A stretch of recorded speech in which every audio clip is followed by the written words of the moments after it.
Recording in progress.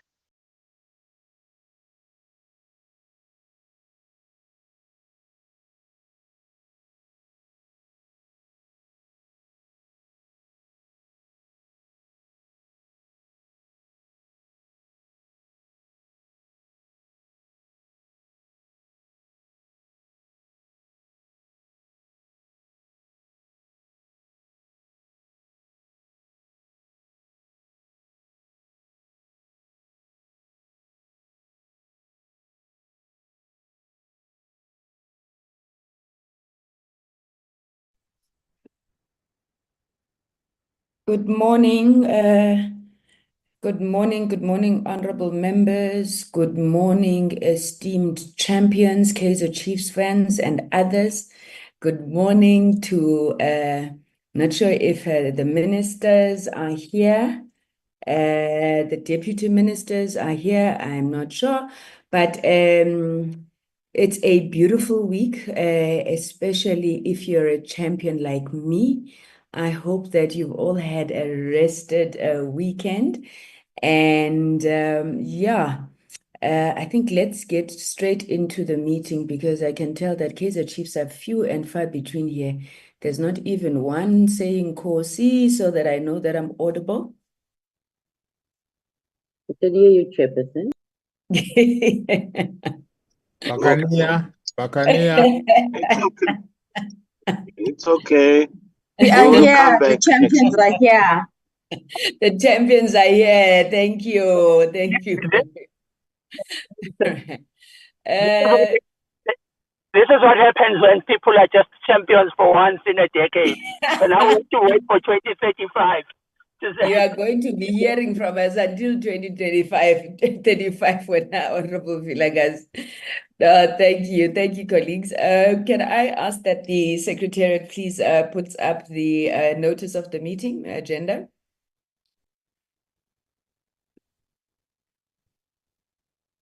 Okay, that looks very packed, and it is not the notice that we have as members. So I'm going to revert to the notice that we had because we don't have a lot of time and we have quite a few issues that we need to go through. With the original notice, as I understand it, okay, adoption of minutes, adoption of first and second quarter report. So there's the second term program. May I suggest, members, that we defer the adoption of minutes to the next meeting, because on this notice is the addition of the revised second term program that I would like us to just go through. The adoption of the first and second quarter report should be quite quick. Then we have the briefings by the two departments. I want to propose that we start with the GCIS, followed by the MDDA so that we may release them. Then we will go into the DCDT, ICASA, Sentech. I need clarity on BBI because I was informed that BBI says that they've already presented their third and fourth quarter report, which I'm not quite sure about. So if we could get clarity on those, on that issue. Secretariat, is BBI present?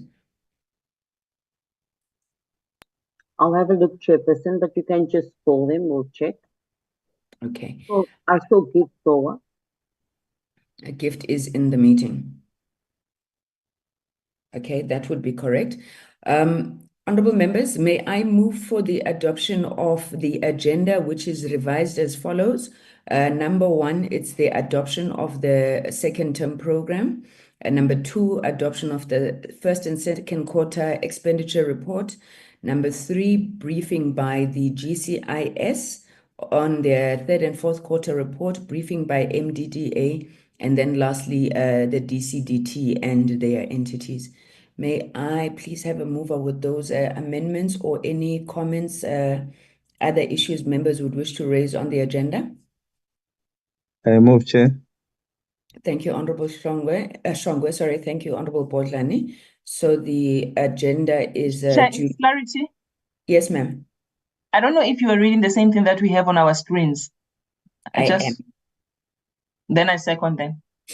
Thank you, ma'am. I've just asked that we defer the minutes and then we just reorder GCIS and DCDT and their entities. Thank you.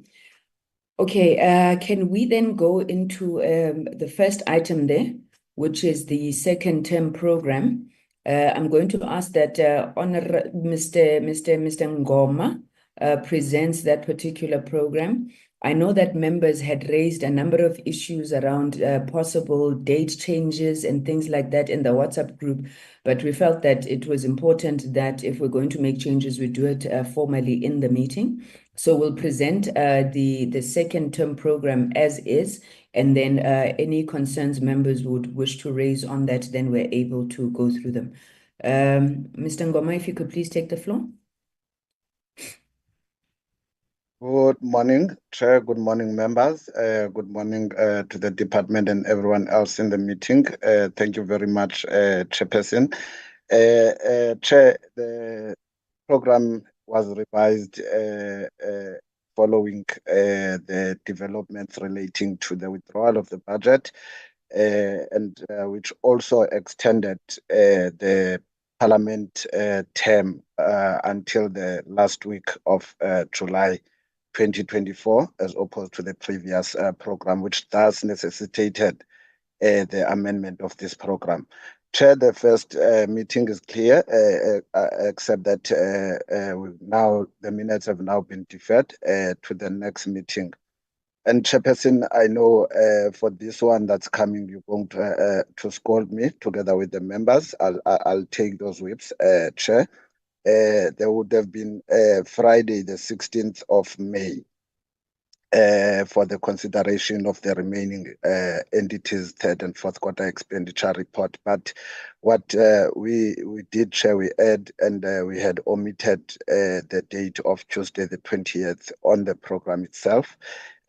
Oversight from our side, sincere apologies, which is thus then the meeting that was scheduled for Friday was moved to Tuesday, the 20th. At the same time, that would address one of the requests that were made, as you had indicated, Chairperson, in the WhatsApp group. But from the program that members have, this is the only thing that will change because of what I've said, Chair, that there was nothing that was scheduled for Tuesday, the 20th. Other than that, the program remains, and I will indicate where members had suggested or made proposals. Thank you, Chair. So, Chair, then it means then from today, Chair, then the next meeting is Tuesday, the 20th. Chair, I was not able to get a venue for that meeting. I know members have also indicated previously that we should try as much as we can to get physical venues. I was not able to, Chair. And then moving to the week thereafter, Chair, we have a meeting scheduled with the SAPO BRPs on the 27th of May. We have been allocated a venue, but I know it is a venue that is not favorable to the committee.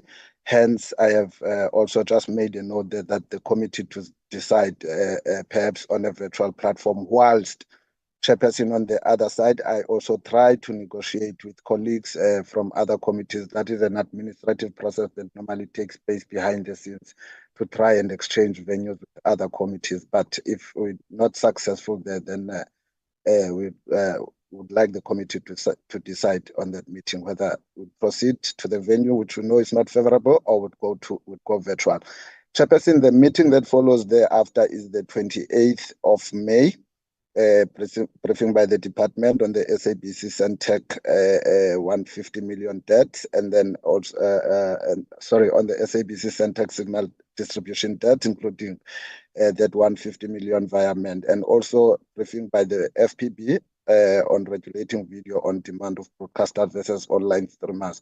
So we already have a request here from the post office, because in the first program, that meeting with the BRPs was scheduled for the 28th, but in the revised program, we then moved it to the 27th. So, Chair, they have requested that if this meeting could revert back to the 28th, it would assist them, as the executives have already made other commitments. So, with the permission of this committee, the request is to swap those items around. And in addition to that, Chair, we have a meeting that is scheduled for the 30th with DCDT and COGTA and entities on Sentech. And there was also a request from Mr. Subrathi for that meeting to perhaps be moved to Wednesday so that to open up the space for Friday so that members who attend other committees are able to. So, Chair, on this slide, the request is that the swap of the 28th for SAPO PRPs and for the meeting that's scheduled for Wednesday to go into Tuesday, and for the agenda item of Friday to be included on Wednesday with SAPO PRPs.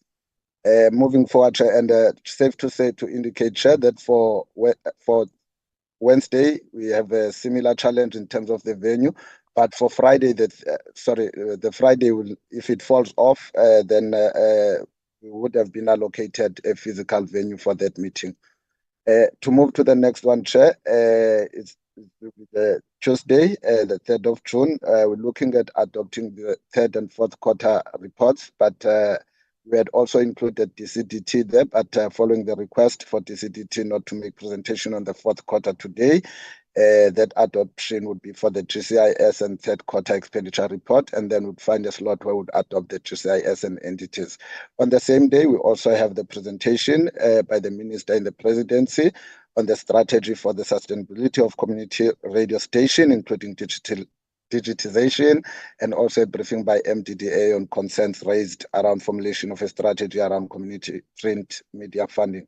Same here, Chair. The venue is a challenge. We've also been allocated a boardroom. Chairperson, the meeting of Wednesday, the 4th, I've highlighted in red because it is on the program that members have.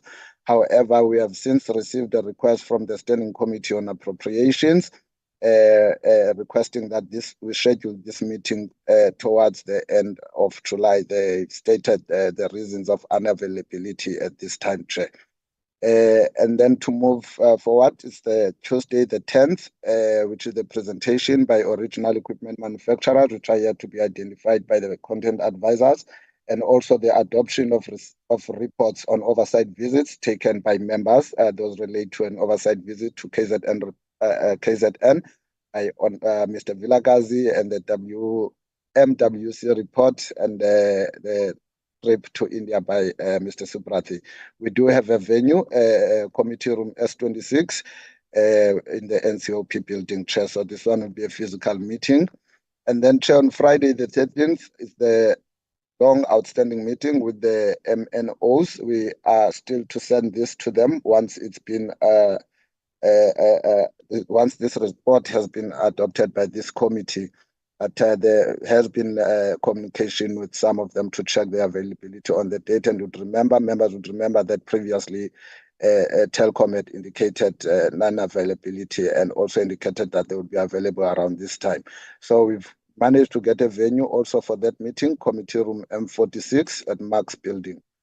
Then, Chair, we move to Tuesday, the 17th, briefing by SAPO and the Post Bank and .ZEDNA on their 2025-30 strategic plans and APPs. We've put them first, Chair, on the basis that they had not presented previously when the committee was considering other departments and the department and other entities' corporate plans and strategic plans.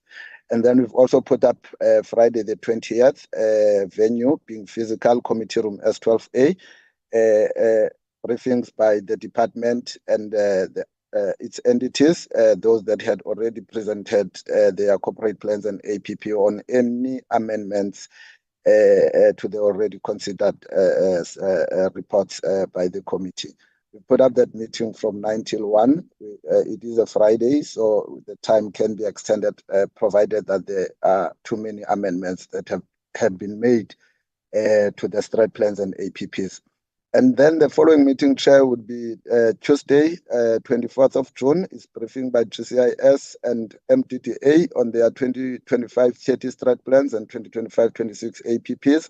They have not appeared before the committee yet. Members would remember there was a letter that was tabled by the minister in the presidency requesting to table this document a little bit late, but the document had been tabled on the date that the minister had indicated, which is the 30th of April, and we do have a venue. It's a committee room, M201, Max Building, Chair. And on Friday, the 27th of June, we'll then consider and adopt the budget vote report of the Department of Communications. We also have a physical venue for that Friday, but the committee is to decide. And on Tuesday 1, we'll then be adopting the budget vote report of GCIS. We have a venue for that meeting as well, committee room M515. And that's put there so that members would know that on Wednesday, the 2nd of July, there's a debate on budget vote 30, which is the DCDT budget vote at committee room M46. On Friday, the 4th of July, as a joint meeting with the Portfolio Committee on Basic Education, we've confirmed with them they will be available on this day to sit jointly with the committee. This is an ongoing quarterly update on the schools or connectivity. And then on Tuesday, the 8th of July, Chair, is a joint briefing with Portfolio Committee on Justice on the intent for collaborative engagement related to RICA SIM cards registration, transactional and fraudulent activities leading towards the RICA amendment and the role clarification of the various stakeholders. Hajira will just add, Chair, but I think the engagements had been ongoing with the committee, and I think we do have confirmation for that meeting. Also physical venue for that meeting. And then on Wednesday, the 9th of July, it's a debate on budget vote 4, which is GCIS. Chair, on 15th July, we have a joint briefing with the Portfolio Committee on Science and Technology on this also, Chair, like the joint meeting with the Basic Education is an ongoing quarterly meeting to receive an update. We do have a committee, a committee room to have this meeting physical. And then, Chair, on Tuesday, the 20th, before I go to Tuesday, the 22nd, Chair, so you'd remember there was the meeting with the joint committee, with the Standing Committee on Appropriations. We want to propose to the committee that we put that meeting up for Friday, the 18th of July. And then, Chairperson, the last meeting would then be a briefing by the DCDT on the implementation of BDM and SA Connect policies. We also have physical venue for that. And the last engagement, Chair, would be with the National School of Government. Mr. Maleka and Dr. Medupe will just speak briefly to this and also indicate if the NSG has agreed to the date, because this meeting was initially scheduled for the 1st and 2nd of July in the previous program. And Chairperson, members, you'll note that there is no oversight planned for this term, even though in the previous program there was a visit to Mpumalanga. But this program is drafted in line with the parliamentary program and guidelines from the Office of the House Chairperson. Thank you very much, Chairperson and members. I present the revised second term program. Thank you very much, Mr. Ngoma. Can I check if there's any additions from either Hajira or the content advisors? Good morning, Chair. Hajira here. Chairperson, on the 8th of July, the joint meeting with Justice, it's not been confirmed as yet. They indicated that they are also relooking their program. He was not able to give me any definite answer as yet. In terms of the 15th of July, the joint meeting with Science and Technology, a notice has been sent that we identified this day. We have not received any responses yet. Thank you, Chair. Thank you very much. Before I hand over to you, Ndades Tole, can I just check, can we get a progress update on our application for a standing additional day? How far is that? Good day, Chairperson. We have not made an application as yet.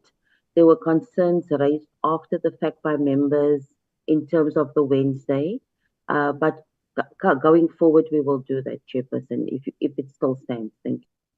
Thank you very much. Chair, can I just add to what Hajira is saying, Chair? Perhaps I would really also request members maybe to also maybe take chair to take that request or maybe that discussion to the relevant bodies that do meet and such as like the Chief Whip Forum or programming committees. Chair, the reason why I'm saying that is because we're sitting with a challenge, Chairperson, relating to Wednesday and Friday. I'm just worried that we might submit that application and receive Chairperson maybe permission to do so, but would still be sitting with the challenge of unavailability of members or members wanting to attend other committees on Wednesday and Fridays, Chair. So because Chairperson and members would know, as it is in the program, we already have those meetings programmed, and we do submit applications, and those applications are approved by the Office of the House Chairperson, sometimes with a rider, but sometimes are just approved, but we have not experienced a situation where they were declined. So, Chair, I'd really like us to look into that, because the challenge is really with members not available to attend on Wednesdays and Fridays. As such, Chair, we tried as much as we can, looking at this congested program, we tried as much as we can to avoid, or where necessary, 1 week would have a meeting on a Wednesday, but not on a Friday, and then the other week would have the meeting on a Friday and not on a Wednesday, to accommodate those members that sit in other committees. Thank you, Chairperson. Thank you. Thank you very much, Mr. Ngoma. Thank you to the Secretariat and the advisors. I know it's not easy putting this program together. Honorable Sitole.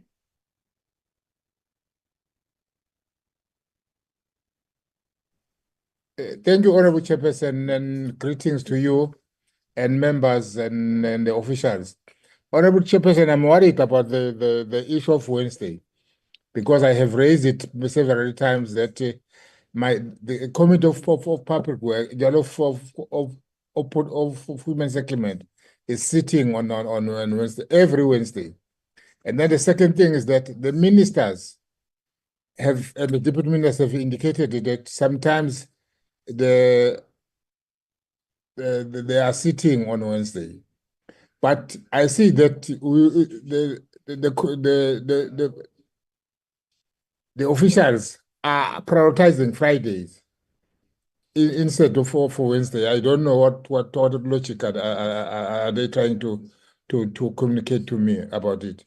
And then another thing, Honorable Chairperson, the issue of mini plenaries, because most of mini plenaries are sittings on Fridays. That clash between the mini plenaries and our portfolio committee, that's my worry, Honorable Chairperson. And the last one, Honorable Chairperson, is the issue of physically from 9 to 5. But we have to check, because there is most of our plenary now are on visual.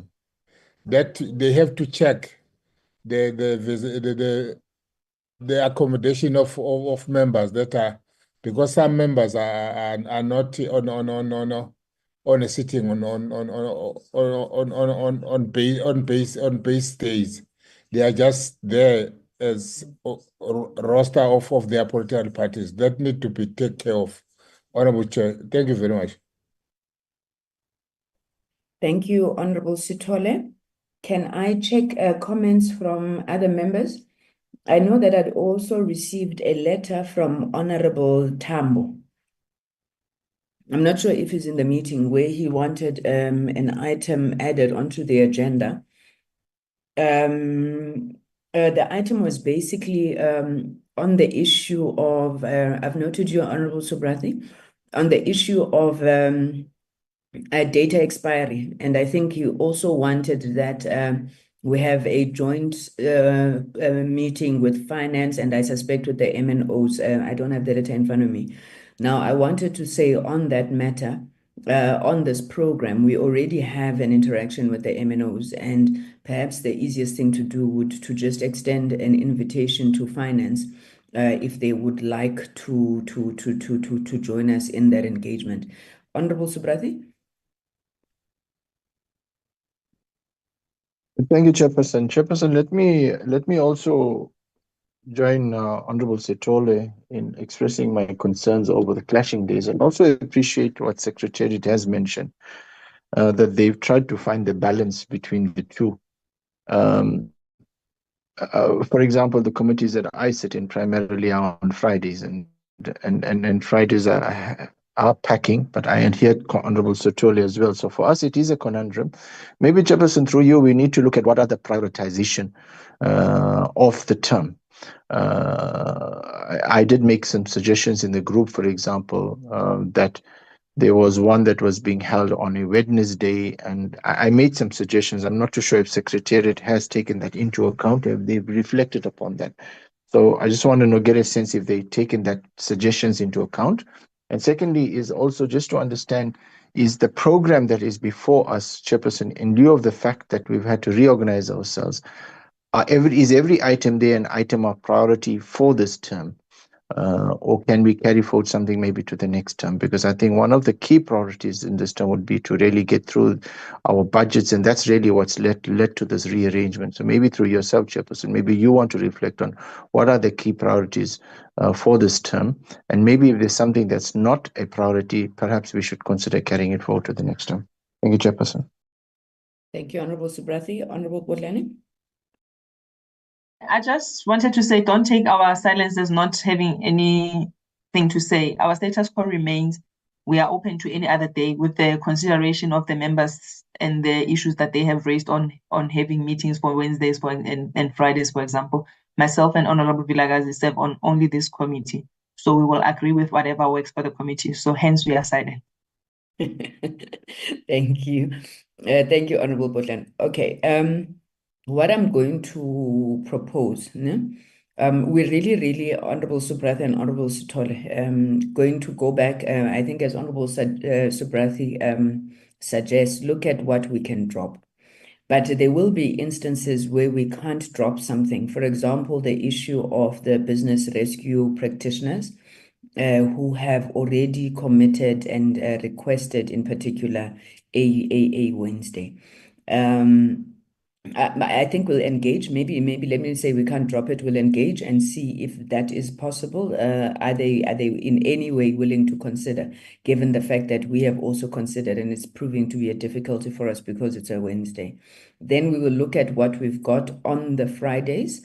The issue of the mini plenaries is noted. The issue of, I think it's SCOPA or SCOEC that meets on Fridays is noted. Yeah. I think let's look at what we can drop from the program. Honorable Alicia. Thank you very much, Chair. I just wanted to add good morning to you, Chair, and the colleagues. I just wanted to add that I'm one of the members that sit also on Wednesday in another committee of Public Service and Administration. I just wanted you to note that, Chair. Okay, well noted. What we I don't know. What was the deadline? I know we had submitted this draft program to the office of the House Chair, meaning that at least the problem of allocation of venues, which is why we were under pressure to submit, maybe we've resolved that for now, but we will have to apply for changes as and when we are able to find, either things that we cut, but members will then be duly informed as we seek to make this program work. I hope that is in order. I suppose what I'm saying for the record is that I would wish that members adopt this report for the purposes of the record, because we also can't just have, this program, because we can't have programs that are not adopted formally by the committee. But then we are going to go and sit and look at what we can cut, and then we will apply for changes once we're able to identify areas for prioritization. Would that be in order, members?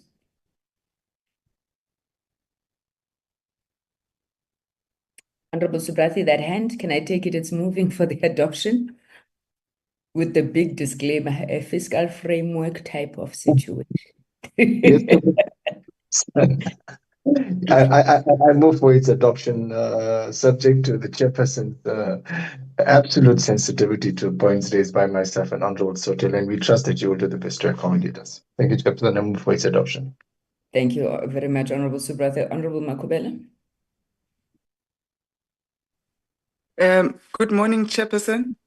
Thank you very much for acknowledging me, and good morning to the other members and those that have joined us.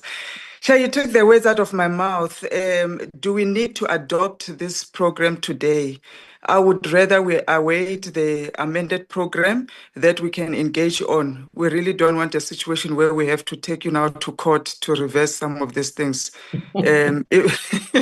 If there's no need to adopt it today, there's no pressure and we have time, let's rather reserve it for next week, Tuesday. It can be circulated during the week. We engage on it so that we agree that next week, Tuesday will be the day we adopt, if that's okay with yourself and the members. Thank you, Chair. Thank you, Honorable Makubela. Can I get advice from the Secretariat, please? Mr. Ngoma? Thank you, Chair. No, Chair, I think that's a great proposal that's just been made. We can defer the adoption. There seem like there's going to be too many amendments considering the members' comments and concerns. So we can still adopt it next week. Safe to say that the committee agrees that next week on Tuesday, we will proceed with the adoption of minutes, this program, a revised program, as well as take the entities that remain in terms of presentation of third and fourth quarter reports. Thank you, Chair.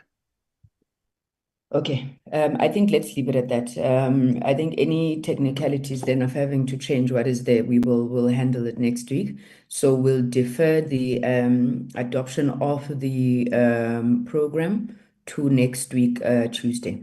Thank you very much, honorable members. I'm sorry that discussion took a bit of time, but I think it was important for us to really just try and find one another on these issues. Can we go then to the next item, which I believe is the presentation by the Government Communication and Information System? Chairperson, the adoption of the reports, first and second term. Okay, can we go through the reports, please? The report. So this is the report. Who's taking us through the report? The content advisors are here, Chair. I will be Chair. It's myself, Chair. It's Jacob Medupe. Please proceed, Doug. Good morning, Chair, and thank you so very much. And once again, as one of your own, as a chief supporter, let's congratulate the big team again. And yeah, quite a momentous victory after 10 years, I must say. Good morning, Chair. Good morning to the members. Good morning, DM, the DG, and the rest of the colleagues. Chair, in front of us, there's two reports that are going to be adopted today. In the interest of time, in front of us is the GCIS with the MDDA, quarter one, quarter two. There's introduction, and there's section 2, which is basically the analysis. Section 3, it would be your financial analysis. And I think what would really, in the interest of time, would need to jump to, Chair, it's the observations and recommendations, which are quite a lot, to go through. On the day, Chair, on section 4, which is the observations from the presentation, let me also indicate the Chair, the observations and recommendations would include as well, because on the day, both the audit action plans and the quarter one, quarter two reports were presented. So the observations and recommendations would include both, the audit action plans, observations, and the audit action plans, quarter one, quarter two recommendations. On the day, Chair, observations are coming from the presentation of the GCIS. The committee noted that the bullet point 1 with concern with the oversight reporting of brand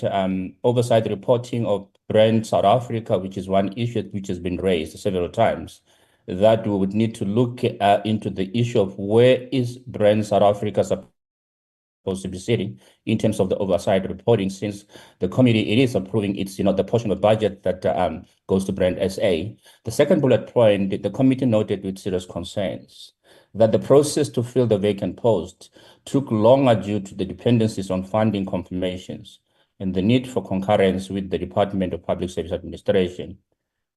On the bullet point 3 on GCIS, again, the committee noted with serious concern about the delay of the white paper on bulk media buying, which is really a long an outstanding item, Chair, which would need to be looked into quite seriously, with the agency that that it deserves. The next bullet point, Chair, it's with serious concern that the spend on an inclusive economy for people with disabilities was too low, with a mere I need to change this, that the lowest to low was too low, with a mere 298,000 rand expenditure on goods and services. The next bullet point, the committee noted with appreciation for the continuous achievement of clean audits with no material misstatement actually, and material findings. The next bullet point is with serious concern that some of the deviation on the exceptions on bulk media buying were not reported to the AG and National Treasury within 14 days of approval as per the National Treasury regulations. The next bullet point on the observations is with serious concern about being non-compliant with the 10-day requirement of the registration of the e-tender portal of the awarded tender. The next bullet point, Chair, is that the committee noted with serious concerns on document control for audit purposes with the Auditor General of South Africa. Next bullet point, with serious concern about the decline in some of the key indicators, such as significant drop of 496,967 views on Q2 due to the technical downtime. The next bullet point on GCIS is with serious concern about the limited work done by the GCIS on the prevalent information disorder, which poses a national security threat to the sovereignty of the Republic of South Africa. The next bullet point, the committee noted with serious concern about the lack of measurement of the impact outside of the quantitative reporting of the KPIs. The next bullet point on GCIS, the committee noted with serious concern about the outsourcing of the internal audit functions to external service providers and what happened to the internal resources responsible for the internal audit. The next bullet point, the committee noted serious concerns about the recurring late payment of suppliers beyond the 30-day prescribed invoice settlement period.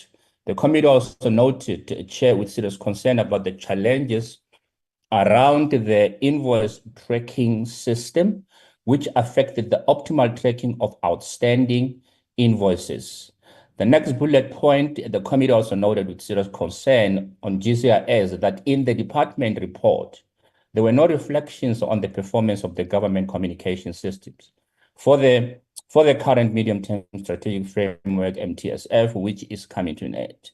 It also noted with serious concern about the return on investment on the delivery of OTT platform, which was under-reporting on the key indicators which were below target. And we need to note there, Chair, that one of the biggest glitches on that system is the recurring, technical problems which are quite concerning. The last bullet point on the matter, it was with concern about the lack of coordinated approach to the government communication system. The committee noted on the presentation from the MDDA on both the audit action plan and its Q1, Q2 reporting. The committee noted with appreciation of the entity objective of channeling resources to the community and small commercial media. It also noted with appreciation for the improvement in the filling of vacancies and reducing the vacancy rate.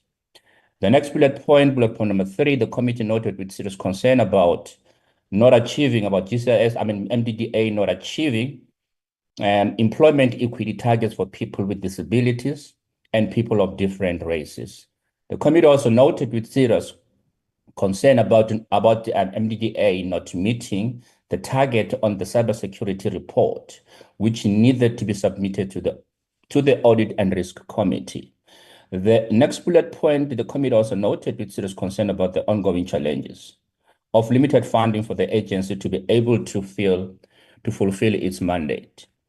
The committee also noted with serious concern about the qualified audit due to the old studio equipment, studio equipment inventory, which had been collected due to some of the community stations closures and now needed to be donated to other community-based radio stations where they are needed the most.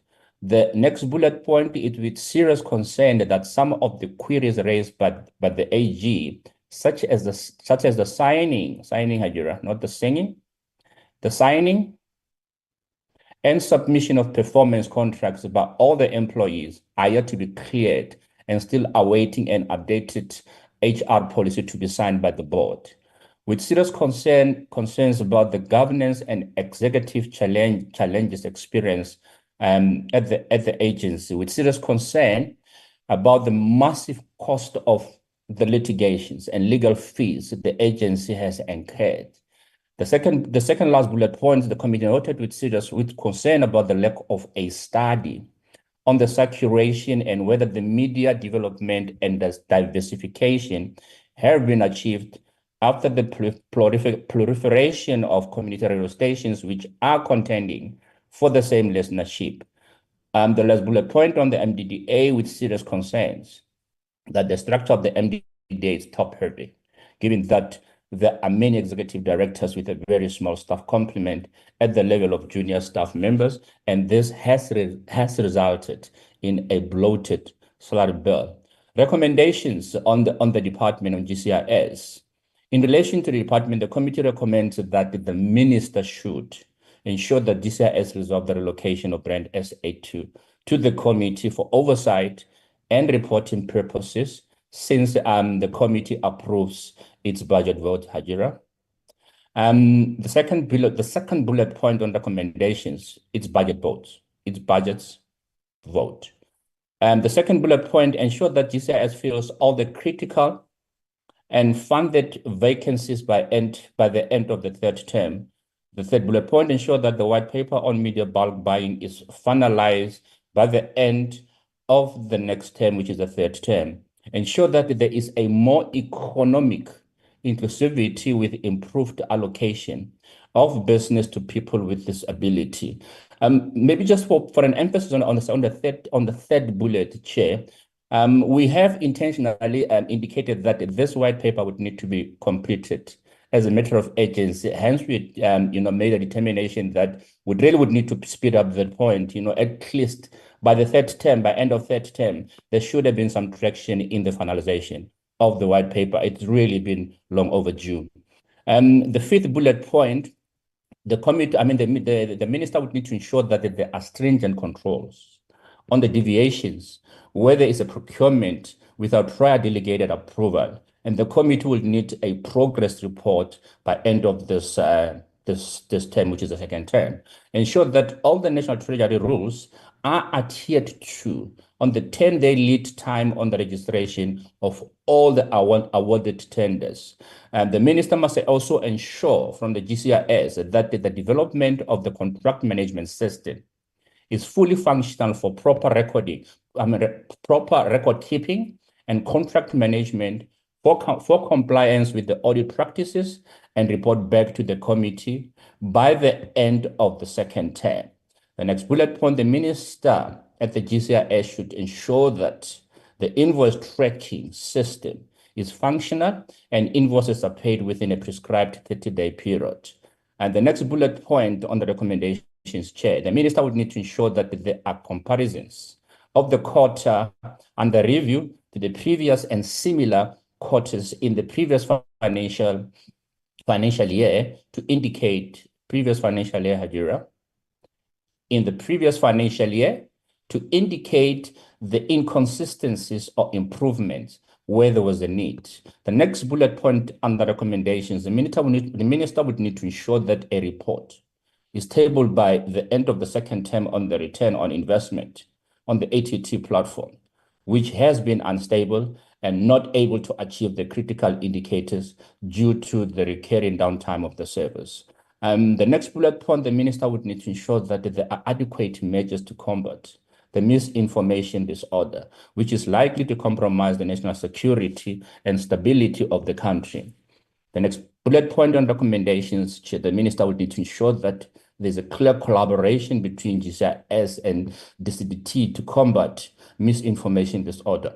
the next bullet point on recommendations, the minister would need to ensure that there are precise measuring mechanisms for the evaluation of the impact of achieved KPIs.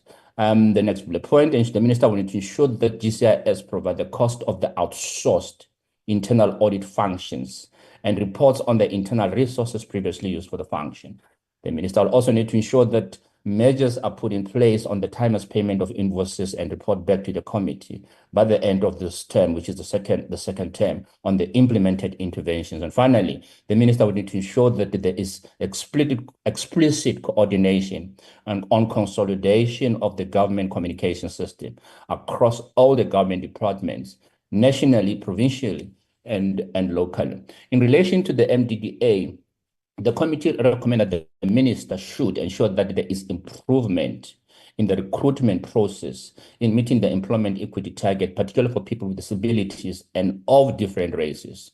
The second bullet point under MDDA, the minister would need to ensure that the cybersecurity report was completed and submitted to the Audit and Risk Committee by the beginning of the committee's second term. The minister would need to ensure that there is engagement with the National Treasury on the adequate funding of the agency, which is the MDDA. Next bullet point, the minister needs to ensure that the equipment which is at the agency's storage and needs to be donated to the community radio stations is cleared by the end of this term, which is the second term. And the minister would need to ensure as well for the MDDA that the amended HR policy, which accommodates the extension on the submission of performance contract, is approved and signed with the related audit query cleared before the end of the second term. Minister will need to ensure that there is also a full report by the end of this term on how GCIS will address the governance and executive management challenges at the agency. The minister will also need to ensure on the MDDA that the audience rating report is finalized and shared with the committee by the end of this term. And the minister will also need to ensure that a full report is received on all litigations and legal matters and the related cost by the end of the second term, which is this term. The minister will also need to ensure for the MDDA that a study is conducted to test the market saturation on the proliferation of community radio stations and whether there is a need for moratorium or licensing of the new stations until the market of the community media has stabilized. The minister would need to ensure that there are clear plans to cushion the negative impact on the community media after the digital switch over. And finally, for the MDDA, the minister will need to ensure that there's a structural realignment between positions of the executive and the rest of the staff at the agency. Report to be considered, Chair. That's the report for the GCIS and its entity MDDA. Thank you very much, Chair. Should we move to the next report, Chair? Sorry? Should we move to the next report, the DCDT, or members would want to comment before we move away from the GCIS? Let's take this one and move, because that one is likely to be much longer, and I'll need you to be a little bit quicker when you go through it, Doc. Honourable members, that is the report. The one thing for me that just stood out there was that we cannot expect the minister or the GCIS to resolve the brand SA issue. I think that's a matter for the House. So that recommendation we need to take out. Honourable Sithole? And Honourable Chairperson, I'm trying to check our reports.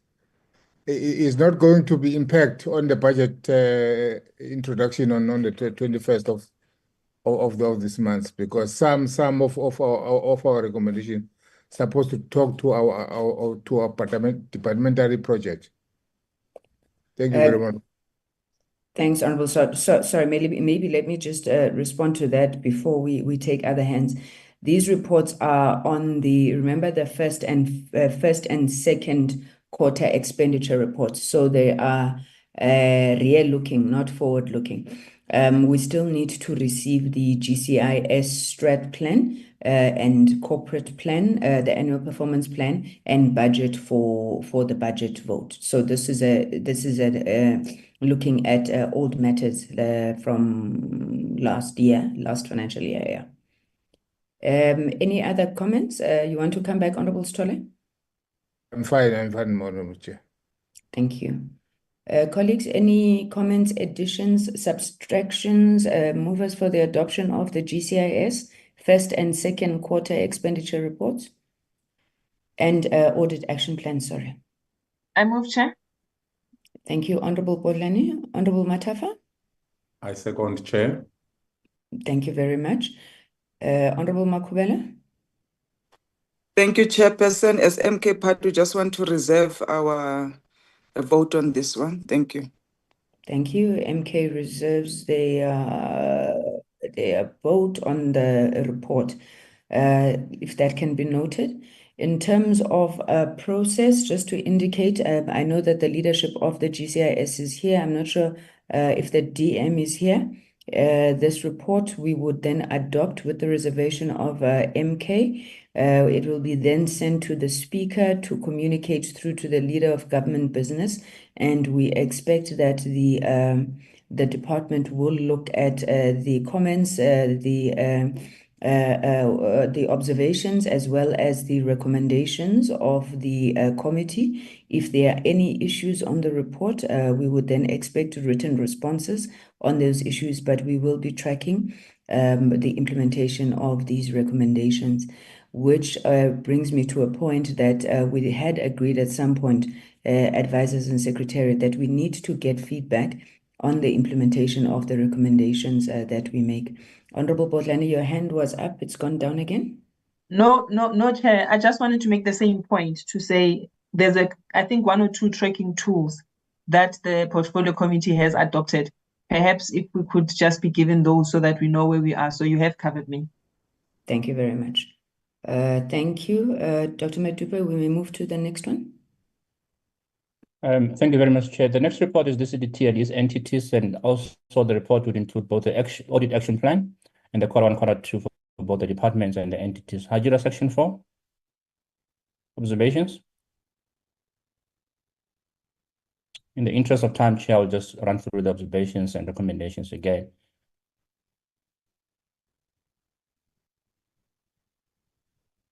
Under observations, Chair, for the committee having considered the first and second quarter reports for the financial year 2024-25 of the DCDT, on the department, the committee noted with appreciation for the establishment of the Integrated Audit Committee at the ministerial level and conducting of the governance and compliance delivery workshop, which was led by the department with all its entities in attendance.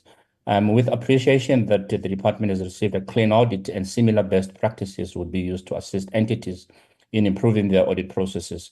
With serious concern about the number of entities which are yet to have full boards complements. And the next bullet, with appreciation that the department has emphasized the need to improve the monitoring controls when it comes to procurement and contract management process across the portfolio, with serious concerns about the resolution of audit queries across the portfolio at which are switches sitting at 30%, with serious concerns about the delay in the finalization of the audio and audiovisual policy white paper, with serious concern that there are no resources to implement the PC4IR report by the department fully, with serious concerns about the delay around the implementation of the digital economy master plan, with serious concern that there has not been much progress on the repurposing of CETA, with serious concern about the lack of the full permanent board complement at the number of entities which include CETA as well, with serious concern about the underspending on the SA Connect Phase 2 project, with serious concern and the lack of capacity for the department to ensure policy and legislative overhaul. The committee noted with serious concern about the possibility of postponement of the digital switchover and the associated cost of dual illumination. The committee also noted with serious concern about the outstanding consequence management across the portfolio for all the fruitless and wasteful expenditures, with serious concern about the delay of the referral, the delay of the referral of the ECA amendment to Parliament for processing, with serious concern about the mandate of CETA, which is slowly being shifted to private service providers by the departments, with serious concern about the delayed submission of the audit financial statement of SAPO, and finally, with serious concerns about the reserve market of less than 1 kg package exclusivity to SAPO has not been resolved. On the SABC, the committee noted with appreciation about SABC that SABC has received an unqualified audit with findings, with serious concerns about the SABC that it still has an audit query with the growing concern with the going concern, Hajira, I think, and financial stability, going concern, and financial stability risk of the entity. With serious concern on the audit queries around the irregular and fruitless expenditure, with serious concerns about the poor documentation controls, which resulted in an audit query, with serious concern that the SABC could not meet the target of prime-time audience share, whereby the competitors had the ability to bring new content, with ABC still dependent on the legacy content, with serious concerns about the overall regression during Q2 when compared to Q1, and this was as a result of the content of content and audience, with serious concerns about the aging equipment and lack of capital to upgrade the broadcasting technology, and finally, with serious concerns about the continuous financial loss in the public broadcaster, albeit there has been an improvement from the previous reporting cycle with a 50% reduction. On Sentech, the committee noted with appreciation that Sentech has achieved an unqualified audit with findings with serious concern about the risk of smooth operations on the current analog network, which is obsolete, and it has become very difficult to source spare parts, as manufacturers do not produce the parts on the legacy analog network. And finally, with serious concerns about the broadband target of 5.1 million, which was not met, Hajira, and only achieved 2.4 million. I think that was the revenue. On SETA, the committee noted with serious concern that SETA has achieved a claim opinion with serious concern, Hajira, about the delegation of authority, misalignment around the adjudication for transversal contract, with the need to update the relevant policy to that effect, with serious concerns about the payment of 23 million on licenses which were not, these are software licenses rather, which were not used, with serious concerns about the port fees that are charged by SETA to its client, resulting in a huge cost in doing business with SETA, with serious concern about the image deficit of SETA due to poor quality of service to departments. The committee noted with serious concern about the non-achievement of the implementation of court online indicator of the performance, with serious concerns about the non-achievement of revenue against the budget by about 750 million due to opportunities which have not been realized. And finally, with serious concern about a drop of 500 million in cost of sales due to budget cuts that SETA. With serious concerns about the drop of 500 million, I think that is in revenue, if I'm not mistaken. We'll have a look at that again, Chair, due to budget cuts that SETA customers are experiencing.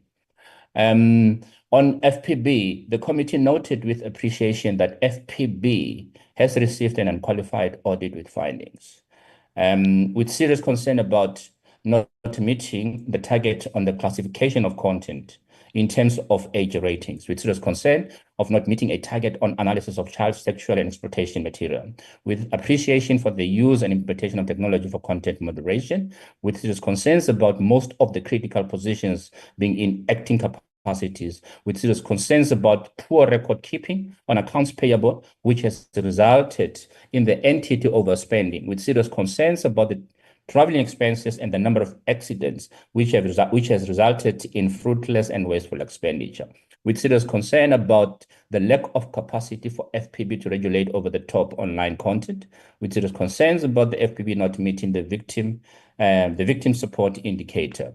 On NEMISA, the committee noted with appreciation that NEMISA has received a clean audit outcome, and with appreciation to NEMISA for the initiative to appoint digital ambassadors as part of their ongoing partnerships with institutions of higher learning. On BBI, the committee noted with appreciation that BBI has received an unqualified audit with findings, with concern about the property, plant, and equipment PPE on the reassessment of useful life, where the process to appoint an external service provider that would be able to assist with the assessment was underway, with serious concerns about the incomplete consequence management pertaining to irregular expenditures, with serious concerns about the lack of controls on the contract management of the entity, which resulted in the lapsing of some of the contract which were not renewed on time,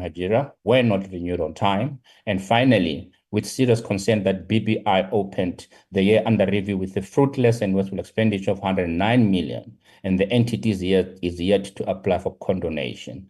On ICASA, the committee noted with appreciation that ICASA has achieved an unqualified audit with findings with serious concern, Nigeria, on the late payment of invoices outside of the prescribed 30-day period by the National Treasury, with serious concern, serious resource constraint for the regulator to be able to do its work effectively, with serious concern about the working funding model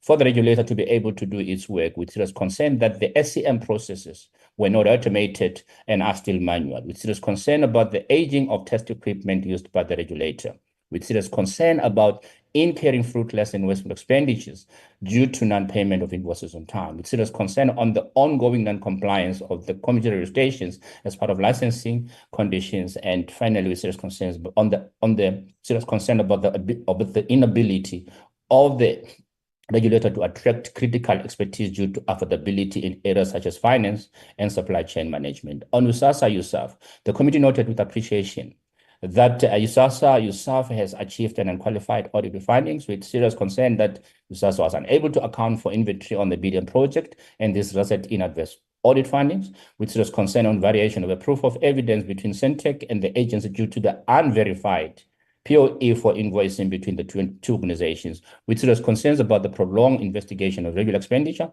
which can only finalize by June 2025. And finally, with serious concern about that USASA could only achieve 50% of its target for the quarters under review. On Postbank, the committee noted with appreciation that Postbank has received an qualified audit with findings, with concern about the late submission of the financial statement of bank to the AG, with serious concern about the lack of capacity to address the SCM query raised by AG query on the poor governance and compliance process by the bank, with serious concern on fruitless and wasteful expenditure audit query, which is yet to be addressed fully, with serious concern about the lack of document control measures for submission to AGSA for audit purposes, with serious concerns about material irregularities related to poor controls around key management processes and compliance with payment standards, with serious concerns about the lack of offices and Postbank staff working from home, with Doctor, serious... I promise you will still get it that we are seriously concerned if you don't say with serious concern. Just go to the next. Thank you. Okay, about the slow progress on the sub-variation and notice conditions, which would result in the bank being fully licensed, that support debt was written due to the business rescue interventions, which resulted in financial difficulty linked to the entity, that the entity might need a recapitalization for it to remain sustainable. The committee noted that about a slow pace of filling slower level management positions with the necessary and critical skills within the financial service sector. That the delay and challenges around the gold card replacement is concerning. The committee is also concerned about the lack of achievement, a target on forging partnerships with retailers to try and unlock more channels available for the business. And also that the brand deficit of the bank due to the recent challenges around the card replacement from gold to black was concerning. On SAPO, the committee noted that SAPO has achieved a disclaimed opinion, and the committee also was concerned about the 2024 audit delay on SAPO due to the entity being placed under business rescue. The committee also noted, the ongoing concern of the entity and measures to finalize the funding of the entity to finalize the business rescue plan remains a serious challenge. The committee also appreciated that the minister has appointed a team to explore partnerships, which will ensure the stability of SAPO. And that the committee noted, was concerned about, achievement of only 42% of the total KPIs over quarter 1, quarter 2. Next one, Hajira. On .ZETNA, the committee noted with appreciation that in its good financial health. And the committee also noted the ongoing labor dispute between the entity and its former CEO. The committee also noted the lack of, clear indication of the impact of domain names in contributing to the economy. Recommendation to the department. The committee recommended that the minister must ensure that all the board vacancies are filled by the third term, and that there is a consequence management across the entity should you not take corrective measures in all findings by AGSA, and that the overall portfolio is improved from 30% audit queries, resolution and department report quarterly on the progress made on the improvement, and that the policy is finalized by the end of the third term and presented before the committee for information purposes, and that there's a clear roadmap for the implementation of the PC4R report and provide a full plan to the committee by end of the third term on the progress made, that there's a clear implementation plan on the digital economy master plan that is finalized and submitted to the committee before the end of the second term, that the minister must ensure that a decisive intervention on the repurposing of SETA and that the plan is implemented and that the plan is presented before the committee by the end of the second term, that the minister must ensure that a permanent governance structure is appointed before the end of the second term, and that measures are put in place for optimal spending on flagship projects such as SA Connect, and that full intervention report is presented before the committee during the third term. The minister must ensure that the department builds adequate capacity for policy and legislative overhaul. The minister must ensure that there's a clear plan presented during the second term on how the department is going to fund the dual illumination in case of postponement of the analog switch off. That the minister must ensure that there's a full report presented to the committee by the beginning of the third term for all consequence management cases with timelines on their finalization. That the minister must ensure that the processing of the ECA Amendment Act that the process of the ECA amendment is expedited and referred to Parliament by end of the fourth term. That there is a clear plan for the mandate of SETA to be protected and shielded, with the department giving a clear direction on how the agency is going to be shielded from the risk of losing its core mandate. That the department must ensure that the SAPO audited financial statements are submitted by the end of the second term. And finally, that the matter on the reserved and exclusivity of SAPO on less than 1 kg package is resolved by 2025-26 financial year and provide a full report to the committee. SABC recommendations: the minister must ensure that the financial sustainability of the public broadcaster by finalizing the financing model of the public broadcaster, that the historical audit on the irregular and fruit class expenditures was resolved by end of the second term, that the measures of the effective documentation control and the intervention is communicated to the committee by end of the second term, that the strategy to acquire new content is fully developed and implemented with a report back to the committee during the beginning of the third term, and that there is a clear implementation of the technology refresh strategy to get rid of the legacy broadcasting networks at the SABC. On Sentech, that there is a full plan during the second term on how the risks are going to be mitigated on operating the analog network until the final digital switch over, and that measures are in place to recover from the drop in the broadband target and report back to the committee by end of the second term. On SETA, that a policy on delegation of authority around adjudication with transversal contract is finalized by the end of the second term, that there are measures to terminate all the software licenses not needed by the agency and report back to the committee on progress made by end of the second term, and that the cost structure of SETA is competitive and that services are offered to the department at competitive pricing. Next, Ajura. That SETA image is improved and the agency provides a plan on how it is going to improve the quality of service, that there are clear measures to mitigate the risk around the implementation of court online and report back to the committee on intervention to get the project back on track, that measures are in place to realize the revenue targets which have not been achieved, that there are strengthened revenue collection measures and report to the committee by the end of the second term on how this is going to be improved. And finally, that the supply chain management automation is finalized within the 2025-26 financial year. On FPB, that the minister would need to ensure that the entity has enough capacity to process the classification of content and that the process is fully automated to meet the demand, that the entity has enough capacity to process the analysis of child sexual exploitation, and that all the funded and critical vacancies are filled by end of the fourth term, that the accounting practices are fully adhered to and there are proper records on the accounts payable, and hold unplanned overspending, that there are control measures by the end of the third term on the travel expenses, which resulted in fruit class and wasteful expenditure, that there is a clear on how FPB is going to regulate OTT online content for safe use of the platforms, and that there is a clear plan with timelines provided to the committee by the end of the second term on implementing and using AI to conduct content moderation. On NEMISA, the minister will need to ensure that the partnership strategy is fully implemented to circumvent the resource shortage. On BBI, the minister needs to ensure that the reassessment of the useful life of the PPE was completed before end of the second term. Ensure that the consequence management on the regular expenditure is finalized by end of the second term, that systems are in place by end of the third term on contract management, and that the fruit-class and wasteful expenditure of 109 million is addressed by the second term. On ICASA, that there is a clear measure for the payment of invoices on time, that the regulator is fully capacitated with fit-for-purpose organizational structure to be able to meet its mandate, that the funding model for the regulator is finalized before end of 25-26 financial year, that there's a full automation of the SCM processes by implementation of ERP system to improve the procurement processes, that invoices are paid within the prescribed period of 30 days.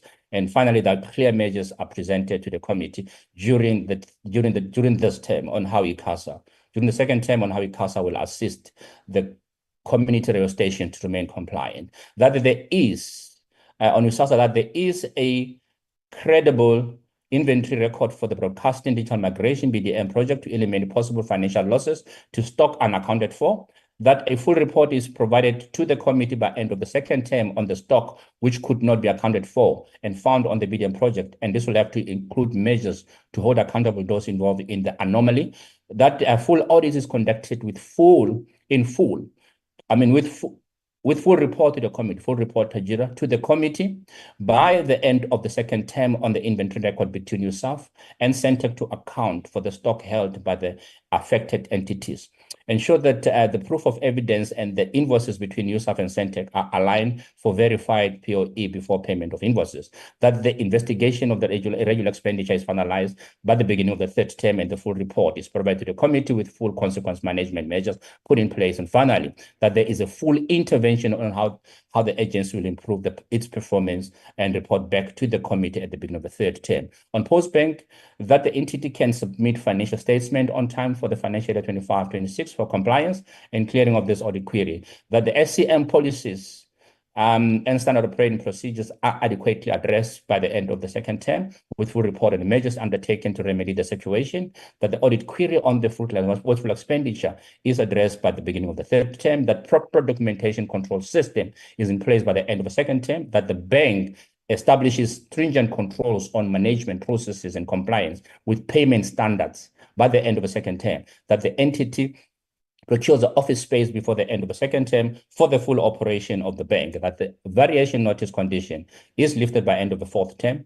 that the turnaround strategy for Postbank is implemented, provided a progress report during the fourth term on the sustainability of the entity, that the critical vacancies were filled as a matter of urgency and report back to the committee during the third term on the progress achieved, that there is a clear mitigation strategy on how the card swapping process is going to be expedited without leaving any of the grant recipients behind, that the establishment of the partnership with the retail is achieved and report back to the committee on the progress by the end of the second term. And finally, that the rebranding of the entity is being implemented and the client confidence is gained on the use of the bank. On support, the minister wanted to ensure that the business rescue process to the SAPO had a clear timeline with an indication of when the entity will be back to normal operations. And finally, in that there are clear measures on the entity funding to finalize the business rescue process, and the minister must report to the committee on these measures during the second term.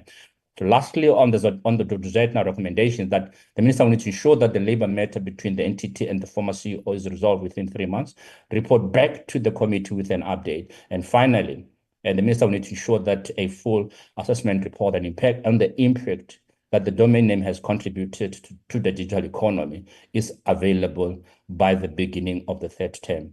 That's a report, Chair, for DCDT and its entities. Thank you very much. Thank you very much, Dr. Medupe. Members, the report is put before you for consideration. Can I take hands?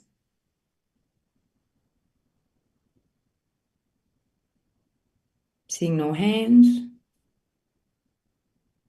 Okay, while members are still thinking, just one issue from me, Doc. I think on the FPB capacity, we need to be very clear what we mean there. I think the point was around a large number of vacancies at FPB that had not been filled. So we shouldn't just make it an overall capacity issue. Also on the USEF, ICASA, there was an issue that was raised with regards to the entity's inability to account for how much is in the USEF and how that money has been dispersed during the term and previous terms. If we could make those additions, please. Members, if there are no additions from yourselves, Honorable Vilakazi? Thank you, Chair. And with your permission, if I could please keep my video off. I have a very bad bandwidth here.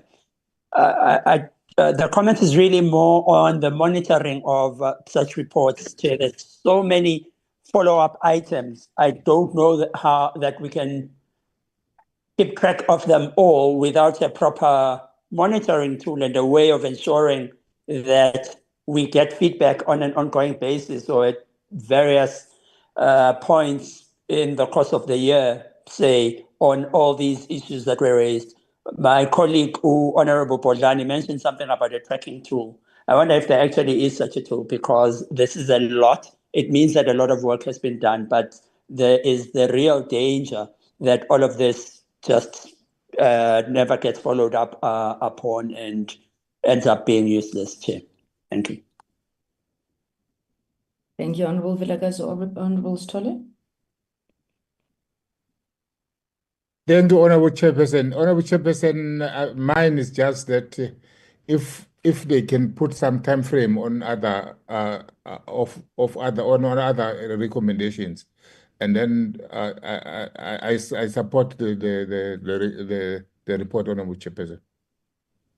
Thank you very much, Honorable Sithole. I think Honorable Vilakazi also forgot to say that he moves with that disclaimer that says it will be useless if not tracked. Honorable Vilakazi, do you second? Chief, taking... okay, because you won, I'll agree. Yes, I do move.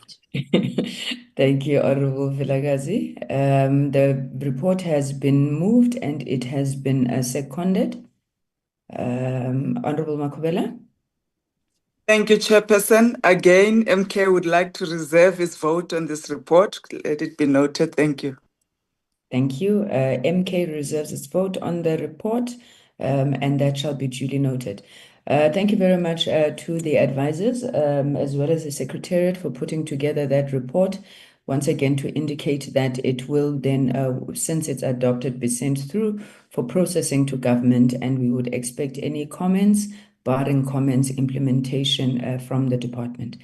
Colleagues, yeah, we are looking very bad on time. So I'm going to give the, is the Deputy Minister Honorable Morolong in the room? I am certainly, Chairperson. Thank you, DM. So I will give over to you to lead the GCIS as well as the MDDA in the presentation of their third and fourth quarter reports.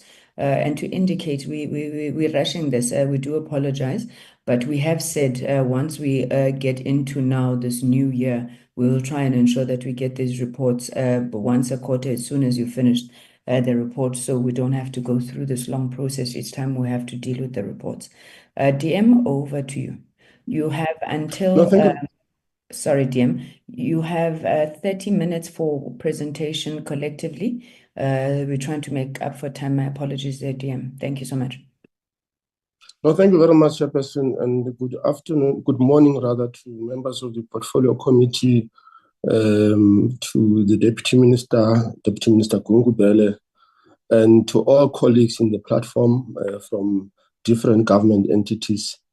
Let me preface my input by saying that I'm not going to go through a long input. I am quite sick. I'm down with flu. However, let me indicate that the last time we met with the Portfolio Committee, we met to present the quarter 3 performance, and we note the recommendations of the committee as it relates to the previous reports, and we accept guidance on the Brand SA matter, which has been provided by you. We are, however, concerned with some of the inaccuracies, especially with respect to the outsourcing of internal audit services. However, we also take guidance from you with respect to the fact that the reports will be socialized with relevant ministry and departments, and those corrections will be made. We also wish to indicate that we are quite keen to realize the implementation of the recommendations. We must indicate that you would know that there were missed targets during the quarter 2 reporting, and we also indicated that we had put in place catch-up plans to ensure that these targets and indicators are met in the subsequent reports. And we must therefore indicate that with respect to GCIS, as you know, there were a cumulative figure of about 47 indicators. And we will today expound on the performance and non-financial performance and on the performance of GCIS. We can indicate that we will expound on how GCIS has been able to achieve 86% of its performance targets and 98% of the financial performance. We also would elucidate on the improvements on the performance of the OTT. We will also, Chair, indicate the missed targets with respect to employment equity plans and how GCIS intends to achieve these targets in this financial year. We will also expound on the vacancies at SMT level and the progress that has been registered in this regard. And with the MDDA, we will also speak about the fact that in the quarter 3 there were about 12 targets. There were 11 that were achieved. There was one that was missed, and we will also indicate that in that quarter 3 we were able to achieve 93 or 92% rather of our targets. We will also indicate that we had met, or we have rather met 14 of our targets for quarter 4.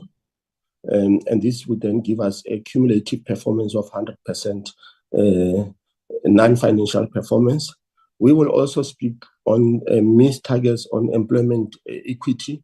We will also expound on the vacancies and how we intend, and this is with respect to both GCIS and MDDA, and the plans that are afoot to ensure that those vacancies are achieved. Through your guidance, I will then invite the acting DG, Ms. Nomonda Mnukwa, to lead the presentation, and she will then be followed by the CEO of MDDA, Ms. Shoshwe.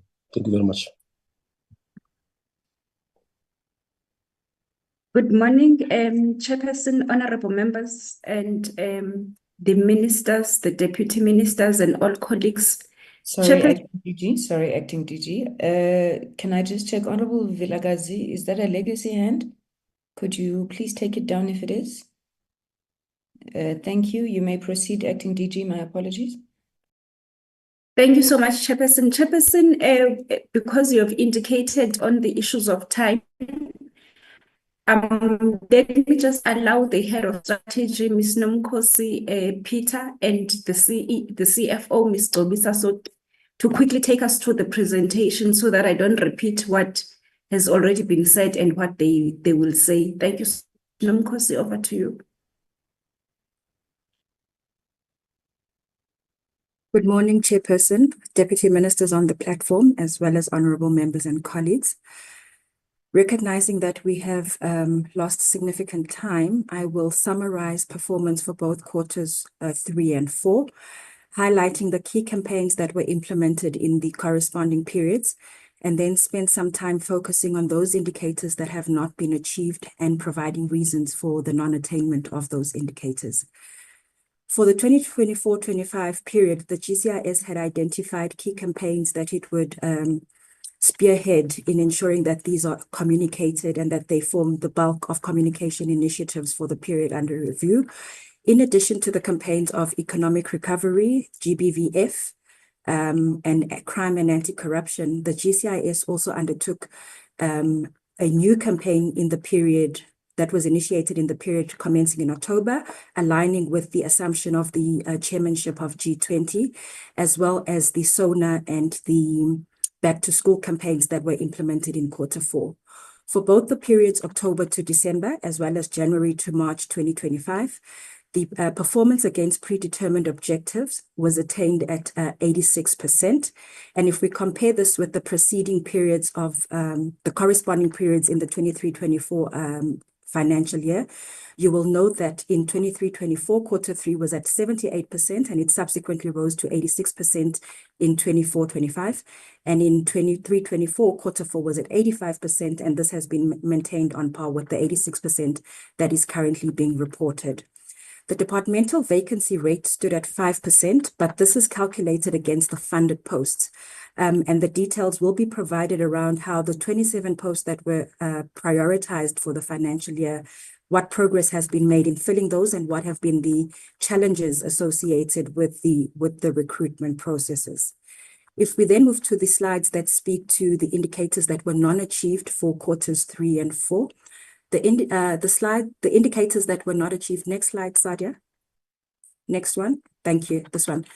In Q3, the indicators that were not achieved under Program 1, we had a challenge with the number of performance review and compliance reports that were not submitted to the executive authority. The analysis was conducted, but the reports needed additional information to conclude the performance review process and ensure that the reports were not regurgitating what had been submitted by the entities themselves, but were providing strategic analysis in respect of implementation of the policy imperatives, as well as the corporate governance requirements to ensure the effective implementation of the entity's mandates.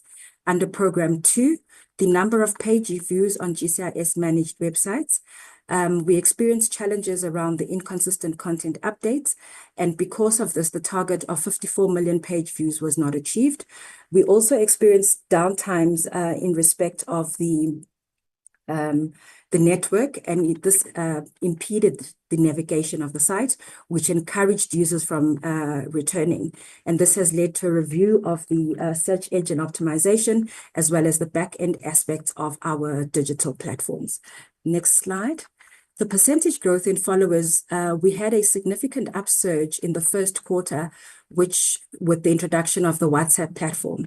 And this upsurge has had knock-on effects for the subsequent quarters 2, 3, and 4 in maintaining this 5% growth off the baseline of the 1.6 million followers that were attained in Q1 with the introduction of the WhatsApp platform.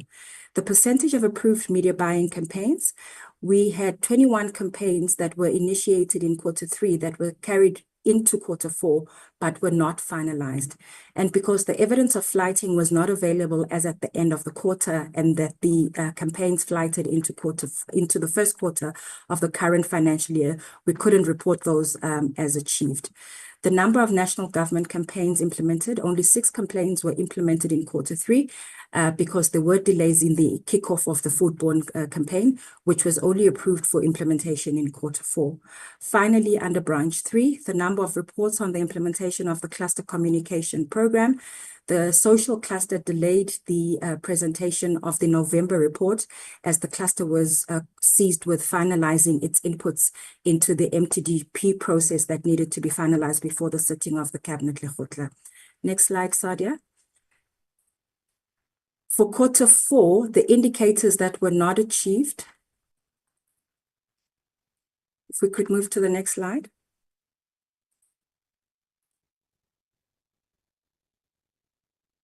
Next. Thank you.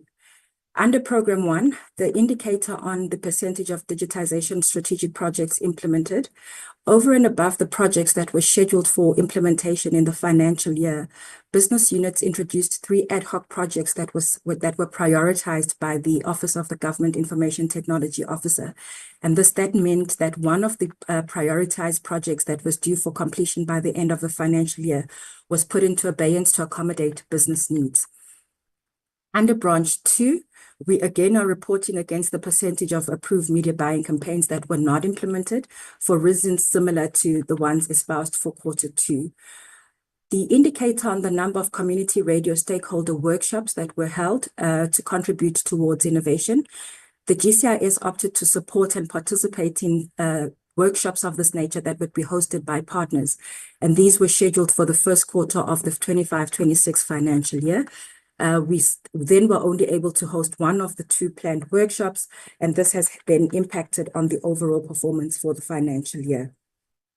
The final print and digital media transformation chart and revitalization charter, there were delays experienced by the Secretariat in acquiring consensus from key stakeholders in the steering committee, which then had a knock-on effect on the report being adopted and presented to the Minister in the Presidency for her review by the 31st of March.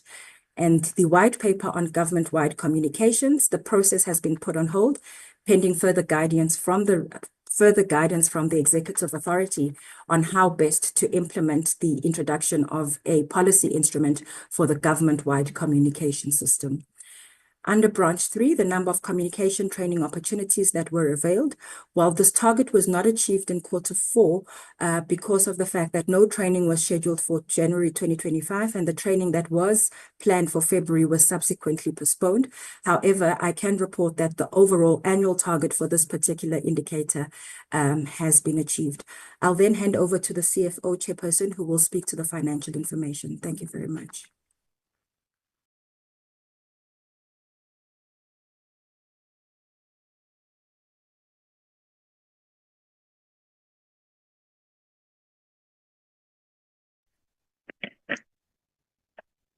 Morning, Chairperson,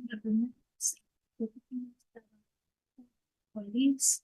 On the financial performance, can go to slide 23. On the financial performance, at the end of the financial year, the GCIS will spend 98% of our allocation, which is 744 million. And then we close off with an underspending of 16.7 million, which is a 2% underspending against the linear target of 100%. The underspending was made up of the unfilled posts, which amounted to 3.8 million, and then also from operational activities, which amounted to 13 million. And then of which 10.1 was from goods and services, 2.1 was from capital assets, and 792,000 was from transfers and subsidies. And at year end, we had written off assets to the value of 183,782,000. Program 1, they spent 95% of their allocation, which meant that there was an underspending of 10.4 million at year end. This was as a result of the unfilled posts amounting to 1.9 million. The slow spending on goods and services amounting to 5.8 million, and then unspent household funds amounting to 536,000, and unspent capital asset budget amounting to 2.1 million. And then at the end of the year, Program 1, we're writing off assets to the value of 24,000. Then for Program 2, they spent 99% of their allocation, which left an unspent funds amounting to 3.9 million, which is made up of underspending on the unfilled posts, which amounts to 219,000, and also slow spending on goods and services amounting to 3.6 million, as well as on households amounting to 203,000. Then at the end of the year, we wrote off assets to the value of 102,000 under Program 2. And then on Program 3, the program spent 98% of their budget, which left unspent funds amounting to 2.4 million. The 2.4 million is made up of the unfilled posts, which is about 2 chief directors amounting to 1.7 million. The slow spending in goods and services amounting to 695,000, as well as unspent funds on households amounting to 52,000. And at the end of the year, we are writing off assets to the value of 57,000 under Program 3. Then the next one. So all in all, Chairperson, we spent 744 million of the allocation, which was 760.7 million, which At year end, it was around 98% spending. Can you go to the next one? Then under program 1, most of the programs, they spend above 90% of their budget allocation, except for the fact that the Office of the DG, the corporate services, they spend 90 and 91% of their allocation. Then the Office of the CFO and the Office of the CAE, they spend 99% of their budget allocation. So overall, program 1 spent 95% of the allocation. And next one, Sadia, program 2. Most of the programs spend 100%, sub-programs, they spend 100% of their allocation, except for Communication Service Agency, which had an underspending of 4% due to the fact that there was some slow spending under their goods and services, especially on the campaigns that were run throughout the year. And then program 3, the Office of the DDG spent 100% of its allocation, while the other sub-programs, they spend about 99% of the allocation. So all in all, for program 3, the underspending was at 2.4, which is as a result of what I had initially reported on. Thank you, Chair. On human resource, we had 45 posts at SMS level, of which 19 of them are male and 26 are female. At MMS level, we had 76 employees, of which 32 are male and 44 are female. And other categories, we had around 276 employees, of which 111 are made up of male and 165 are made up of female. So overall, we had 397 posts filled at the end of the financial year, of which 162 is male and 235 is female. As it is reflected, Chair, we are 59% female and 41% male. During the year, we had 27 posts that were prioritized and approved by the Minister for filling, and then out of the 27 posts, only 24 were filled, whilst 3 were re-advertised as we could not find suitable candidates during the year. And then also during the third quarter, we had 13 additional posts that were funded and advertised, and also they form part of the 25-26 recruitment plan. And then in terms of the employment equity targets, we have at African, we had 350,000 employees, which is a 88% achievement against a target of 79. And then on Coloureds, we have 24 employees, which is a 6% achievement against a 9% target. And then on Indians, we have 10 employees, which is a 3% achievement against a target of 3. And then on white employees, we have 13, which is a 3% achievement against a target of 9. And then on disability, we have 12 employees, which is a 3% achievement against the target of 2%. Chairperson, we do have our EE plan, which is also aligned with the Department of Labor in terms of the requirements. And also we implemented the internship programs, which attract the youth from all the designated groups. And also when we do our recruitment, our adverts, they also indicate the EE goals for the department for each post that is being advertised. And also in terms of our recruitment plan, our HR ensures that it's also aligned with the budget allocation and also with the HR practices. And also we ensure that we advertise for all the targets that are required, and also we engage with the communities for the targets that we are unable to achieve, so that we can be able to attract the colored, white and Indian colleagues. Then lastly, Chairperson, on the vacancy rate, at SMS level, we have 59 posts that were approved and 51 of them were filled, of which 45 were filled, which left a vacancy rate of 12%. At MMS level, we have 92 posts that are approved, of which 78 were 76 were filled and 3% a vacancy rate. And then on other categories, we have 349 posts that are approved, of which 289 were funded and 276 were filled, which left a vacancy rate of 4%. So overall, Chairperson, our structure has 500 posts that were approved, of which 418 were funded and 397 were filled, which then left us with a 5% vacancy rate at the end of the financial year. Then on the concluding marks, we note that our average performance against predetermined objectives for Q1 to Q4 was 86% combined. And also our second and third quarter financial and non-financial performance reports were submitted as legislative to the Deputy Minister, and also the GCIS oversight committees, which is your audit committee, and enterprise risk management committees. We also presented our reports on a quarterly basis. And then also the department presented its first and second quarter financial and non-financial reports to the portfolio committee. And also as part of the portfolio committee oversight, they also visited the GCIS headquarters in Pretoria, and also they engaged with the staff and the management of the department. And lastly, Chairperson, the department has submitted the 2025-26 up to 29-30 strategic plan, as well as our 25-26 APP to the executive authority as legislated. Thank you, Chair.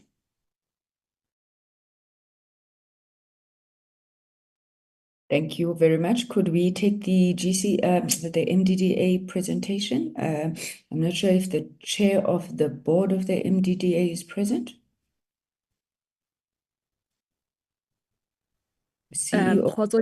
We have Mekero Mohlala, who is representing the board of the MDDA. If I may also just seek permission to be able to present, Chair. Thank you, Madam. You may proceed. Thank you, Chair. I still do not have permissions to share my screen on my end. However, Chair, I think I forgot to most importantly put my camera on. I do now have permission, Chair. I will share my screen. Thank you very much. Chair, with your permission, then you will allow for me to please switch my camera off. I would like to say, Honorable Chairperson of the Portfolio Committee, Memufuma Hari Kusela Samoni Diko, Honorable members of the committee, Deputy Minister Ndate Kenny Morolong, and Deputy Minister Ndate Montli Kungubele, colleagues from GCIS and other departments and entities on the platform, and all stakeholders. Chair, I will be taking you through the third and fourth quarter report for the MDDA. I will be assisted by the CFO, Metin Zwalo Baji. Chair, just in the interest of time, while I would like to skim through this slide, I do want to highlight that in the month of May, we do commemorate World Press Freedom Day, and which is taken from, for us as the MDDA, grounded in Section 16 of the Constitution, that everyone has a right to freedom of expression. Having said that, Chair, again, in the interest of time, I will just breeze through some of these areas. I'm hoping that very soon we will have sufficient time to go through some of the objectives of the agency and the MDDA. Chair, I will look at Q3 and Q4 employment or staffing at a high level. Chair, there has been an improvement as we reported the previous time that we were presenting at the committee, that we are targeting to be below 10% by the end of Q4. Chair, I'm happy to report that we were able to fill vacancies and are reporting at the end of Q4 that our vacancy rate stands at 9%. I would also like to take this opportunity, Chair, to perhaps address some of the concerns that the committee had, that for the period under review, the MDDA was able to meet the female, Indian, and African categories in terms of our EE plans. However, Chair, there are still some areas where we need to improve. This is in the area of appointing an employee or employees with disabilities. Our target is 4%. At this present moment, we are standing at 2%. Targets for candidates who are white is 2%, and at this present moment, we do not have a representative. Targets for colored individuals is at 6%. At this present moment, we have 0 representation. Chair, I do want to also give some assurity as the DM mentioned earlier on that with the vacancies that we currently have, we are prioritizing the EE targets. And by the end of September, the agency would be able to report a change in the position where the EE targets are.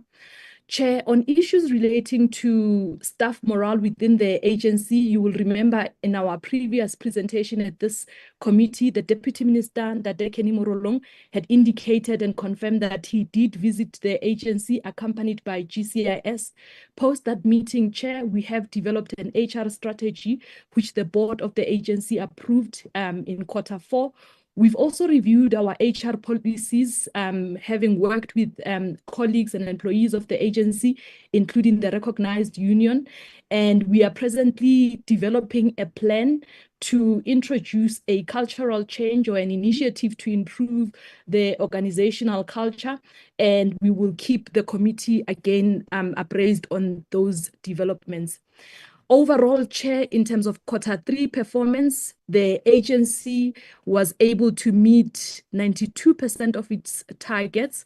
The target that was not met was a target relating to audience measurements or audience measurement. Chair, you will know that we struggled with this target in this current financial year. I do, however, wish to inform the committee that at the end of Q4, we were able to meet this target, and we have started the work with the service provider appointed. At the present moment, we are focusing on the publishing sector, and the agency is engaging with the Broadcast Research Council, wherein we are looking at how we can support the community broadcasters, both radio and television. The target for audience measurement, Chair, remains a target for the agency for the financial year that started on the 1st of April 2025 and is incorporated in our strategic plan for the 5 years starting this year. And this is because audience measurements have been identified as a key tool to empower community media to be able to unlock opportunities where advertising specifically is concerned.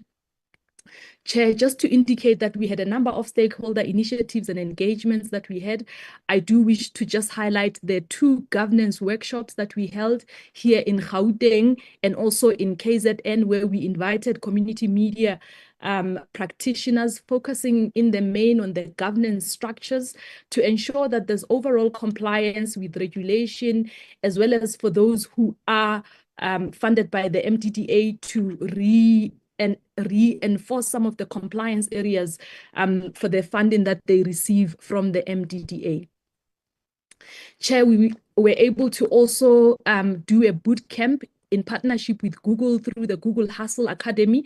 We focused here in the main on community media and small commercial projects that are based in Gauteng. We do have continuous engagements with Google and will hopefully be able to implement this program in the current financial year, and will be able to invite other community media practitioners and organizations from other parts of the country, expanding it beyond just the hub of the province of Gauteng. We partnered with MENA Mining to deliver a mining journalism training, wherein we were able to invite community broadcasters that are operating or broadcasting from the area wherein this mining organization is.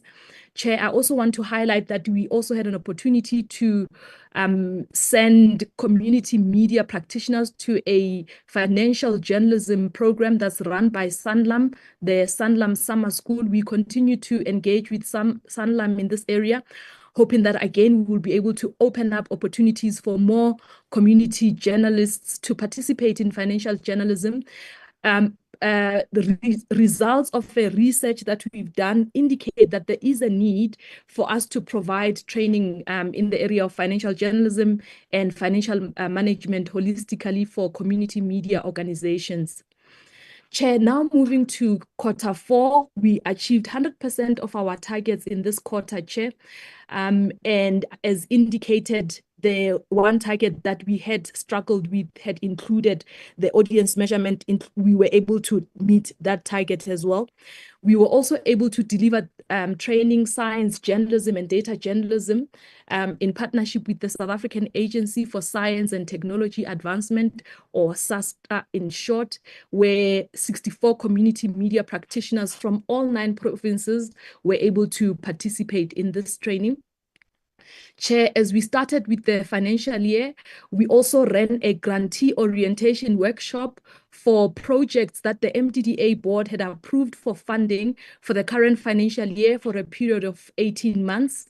The grantee orientation workshop focused on financial skills, governance, but also we took the opportunity to invite other entities like ICASA, the BCCSA, and SARS to also present and share information with the community media projects that are currently funded or are grantees of the MDDA.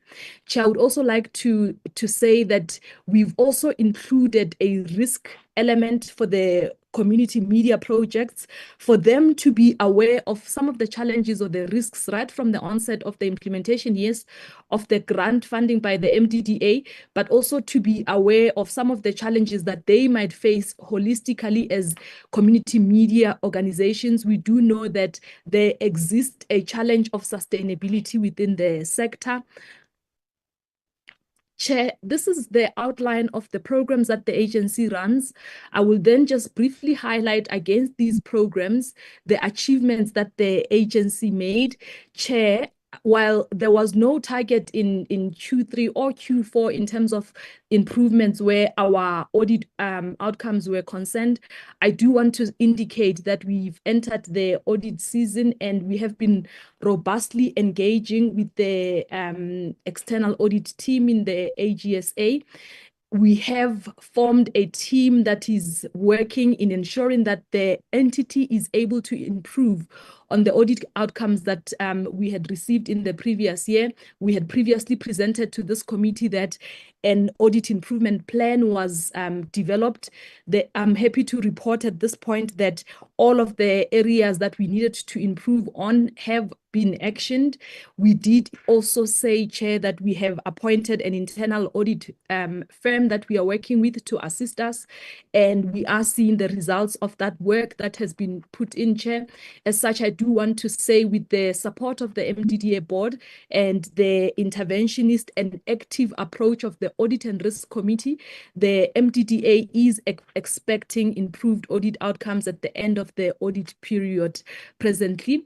Chair, I will also just take this opportunity to indicate that we were able to correct the areas of the cybersecurity report which we had not met in previous quarters. We were able to report to the Audit and Risk Committee in this area, and as such, we're able to catch up on this target and meet the target. Chair, I also would like to highlight that under Program 2, the entity presented 26 projects to the MDDA board for funding. As such, we did exceed the target of 22 by 4. And that is mainly for the broadcast projects. And for the print projects, we presented 7 projects for funding, where a target was 6. Chair, you will know that there are limitations in terms of funding and resources available for the print sector. That's the number that you are seeing presently. As indicated earlier on, we will be presenting the strategy, which we are still workshopping on how we will be resource mobilized towards supporting the print sector and the publishing sector. Chair, I will then just really breeze through this in the interest of time. I do want to highlight that some of the work that we've done included interventions in terms of the digitalization of the sector. Chair, we were to send to the committee our digitalization strategy, which was approved. I do want to indicate that, Chair, we will be able to send that strategy before the end of this week for the consideration of the committee in how we are moving forward. We have also engaged with partners who would work with us in implementing the digitalization of the sector. We are starting with community media broadcasting, and our partnership is with Sentech at this present moment, Chair, but I will not get into the details of that until we get into the finalization. And I would allow for Sentech an opportunity to highlight that if they are able to at this present moment. Chair, lastly, I do want to indicate that we also had an ambition of delivering a number of accredited trainings or one accredited training. We were able to meet this target. I'm highlighting this to also indicate that in our current annual performance plan, including the strategic plan, accredited training is one of the areas of interventions that the agency will be focusing on as we look at capacitating the community media sector to ensure that we are building sustainability. Chair, with your permission, I will then just quickly give an overview in this area that in the quarter 3, we saw the term of office of member Hussein Kajika coming to an end, and we are awaiting for the appointment of a sector representative for the print sector. We also saw the appointment of Professor Mahabir, who is the chairperson of the MDDA ARC committee after the resignation with notice of the previous chair. In quarter 4, we had Ndate Colin Mashile, who was appointed to join the board of the MDDA representing the government or the shareholder. I will then just move through this. What I do want to highlight, Chair, is that we are able to make some savings as an agency because member Dawson Mudiba, who sits on the Audit and Risk Committee, as well as Professor Hlengani Matebula, one is not receiving the allowance. Professor Hlengani Matebula has also opted to not receive the fees as well as an allowance claim. The CFO will then touch on the financial information, including the results then of the savings that we do enjoy from those 2 board members. With your permission, Chair, I invite the CFO of the MDDA, Metinzwalo Baji.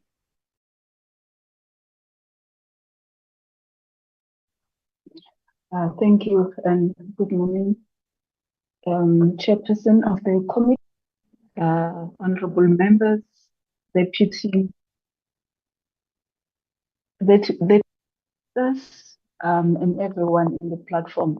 Good morning and thank you for affording me this opportunity to present the financial report for quarter 3 and quarter 4. In quarter 3, we were able to collect all the revenue that we were planning to collect. We over-collected just a little bit on interest income due to the cash reserves that we had with the Reserve Bank. So we had a marginal over-collection on interest income. With regards to expenditure, we spent 90% of our budget year to date, or rather we underspent by 9 million, which is we spent 90% of our expenditure year to date. The majority of that underspending was on grant expenditure due to the timing of the disbursements to beneficiaries. So the beneficiaries are disbursed funds as and when they reach a certain stage of the project. So we had that underspending due to that. The rest are within range. And then with regard to quarter 4, we collected all the revenue that we were expecting to collect as well. with the exception of other revenue, we had a 16% under collection there, or rather lower 16% lower revenue than we anticipated. The main reason for that is with regard to the Economic Development Fund that we are managing on behalf of the Competition Commission. We recognize the revenue at the end of the financial year based on what we have disbursed for EDF. So due to lower disbursement for EDF, we therefore had lower revenue than we had anticipated. With regards to expenditure, we spent 87% of our budget, so we underspent by 17 million. Still here, the main reason for the underspending is on grant expenditure, where we underspent by 19 million due to a few projects that has not been finalized. They requested for an extension. The contracts for the previous financial year ended on the 31st of March. However, few projects requested for an extension, and that's a majority of that. It's under grant expenditure.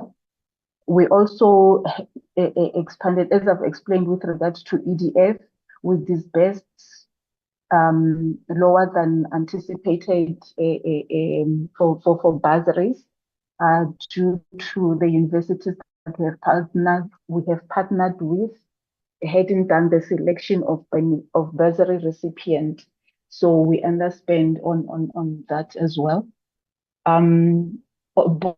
Both costs, we had 12%, and due to primarily lower than anticipated meetings, as well as the travel costs that are related to board meetings, as well as Professor Hlengani not taking any fees and any allowances that we are giving. So that resulted in us underspending by 12%.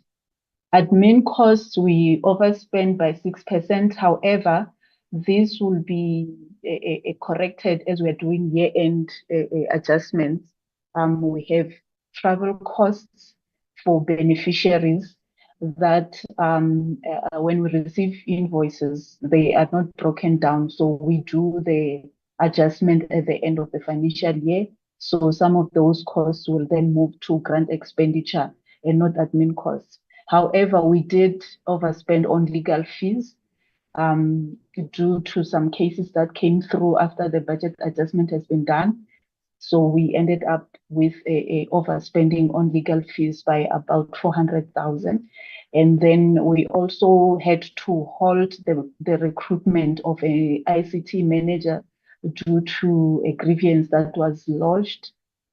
So we were not able to fill the position. So to cover the capacity of the ICT unit, which is currently being only has one resource. So to cover for that, we then appointed a service provider to assist us in the meantime while we finalize the recruitment of an ICT manager. So that cost is sitting as consultant and admin costs, but the related budget is sitting under employee costs. With regards to employee costs, we've got spending of just less than 1%. Completion. CFO, please move towards completion. Sorry, ma'am. I think some of the explanations, take them as read. Just highlight the key issues. Thank you. Okay. I'm basically done. In fact, yes. So thank you very much. With regard to employee cost, we have one project manager for EDF. So that is sitting in our payroll. However, we'll do an year-end adjustment to move that to grant expenditure as well. So at the end, but the results that we'll submit to AG will have a underspending on employee costs due to vacancies. Thank you very much. Thank you. Thank you very much, CFO. And apologies for that interruption. Thank you as well to the CEO, board members present, the GCIS, Members, it's 11. Can we ask questions and conclude, I think, at the very latest by 20 past 11, because we want to give an opportunity to DCDT and the entities at least to present, even if we need to reschedule engagement with their reports. But I need us to take their reports before 1300 hours. That is the report of the GCIS and the MDDA. Can I open it up for questions, for clarity, comments by members? Thanks.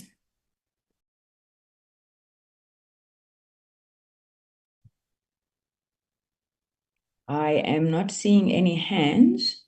Honorable Bodlani, you will go first, followed by Honorable Sithole, Honorable Mkhaga, Honorable Alicia, Honorable Makubela. You can begin, Honorable Bodlani. Nisha, thank you. I think for both the GCIS, MDD, and MDDA, they have had great quarters, and we congratulate them on the work done. Just in the interest of time, the MDDA talks about accredited training. How does it relate to their work? As also tying that with the issue where they've reported that they have collaborations with universities that they are providing bursaries. I've never heard about that. If they could just speak to us and how that links to their mandate. I know it's two separate things, but if they could just expand. And on the issue of Professor Matebula not taking fees, what provision in law is being used to guarantee that this does not come back and bite the MDDA? Because there's those considerations that when you do work, there should be payment. Could they just speak to us about what considerations are being used to support that information? It's a noble thing, but just so that we understand the reasoning behind it. Thank you, Chair. Thank you for that excellent example, Honorable Bodlani. Honorable Mkhaga, you can go next. Good morning, Honorable Chair, honorable members, board members and staff. Your Chair, video, please, Honorable Mkhaga. I'm in a very awkward position here, Chair. It's fine. You may proceed. You may proceed. Okay, thanks, Chair. Chair, mine is around the GCIS vacancy rate. I don't understand, Chair, when the posts are fully funded and you can't fill those posts for the rest of the financial year. And maybe there's a clarity here that I need. What would have been the reason for such? Because the posts are fully funded and yet they could not be filled. What's the reason? Secondly, Chair, MDDA, maybe it's a question that we're not familiar with. I'm surprised by the top management of the CUT, that is Central University of Technology. And that triggered me to have an interest here in these entities. How many foreign nationals constitute your top management? And I'm referring to both GCIS and MDDA. How many foreign nationals constitute your top management? The second one, Chair, is in relation to variance. There is a consistent statement here that says variance within the range. What is your range? And I'm referring to MDDA. Well, what is your range? Because you don't quantify this range. There's even negative variance. Just if you can get clarity on that one. There's this board member who chose not to get the benefits of being a board member. That is Professor Hlangat. Is that a donation? And I know she has done that voluntarily. Is that a donation? And how do you hope to save, or did that constitute savings? How do you utilize those savings to his satisfaction or her satisfaction? Thanks, Chair. Thank you very much, Honorable Mkhaga. Honorable Alicia. Thank you very much, Chairperson. Chair, unlike my colleague, I'm not in an awkward position, but I am preparing to go to Parliament for the sitting. The shuttle is about to leave in a few.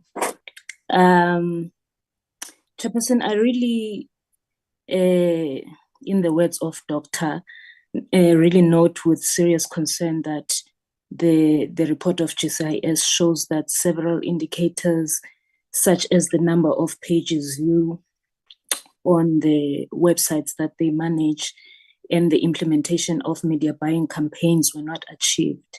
I just want to know if there are any concrete steps that the department is taking to address these failures, and maybe how will they ensure that these targets are met in the next financial year, especially given the consistency of underperformance in some areas, Chairperson.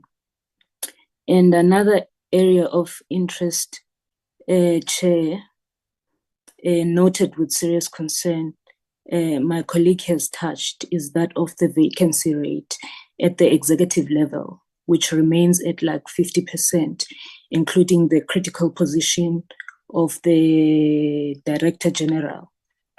So I want to know if there is a reason why this position has not been filled yet, and like how the department justifies such high vacancy rate while claiming to, because they are claiming to prioritize effective communication and delivery services. And another one, Chair, it is also of serious concern that the department underspent by over 16 million with reasons cited as unfilled posts, right? And slow spending on goods and services. So I just, probably they must tell us why the underspending align with the urgent, like how does this underspending align with the urgent need for effective government communication, especially during the campaign of the GBVF? Because, Chair, I wonder if this is a sign of maybe mismanagement. They can clarify that for us. And maybe moving to MDDA, Chairperson,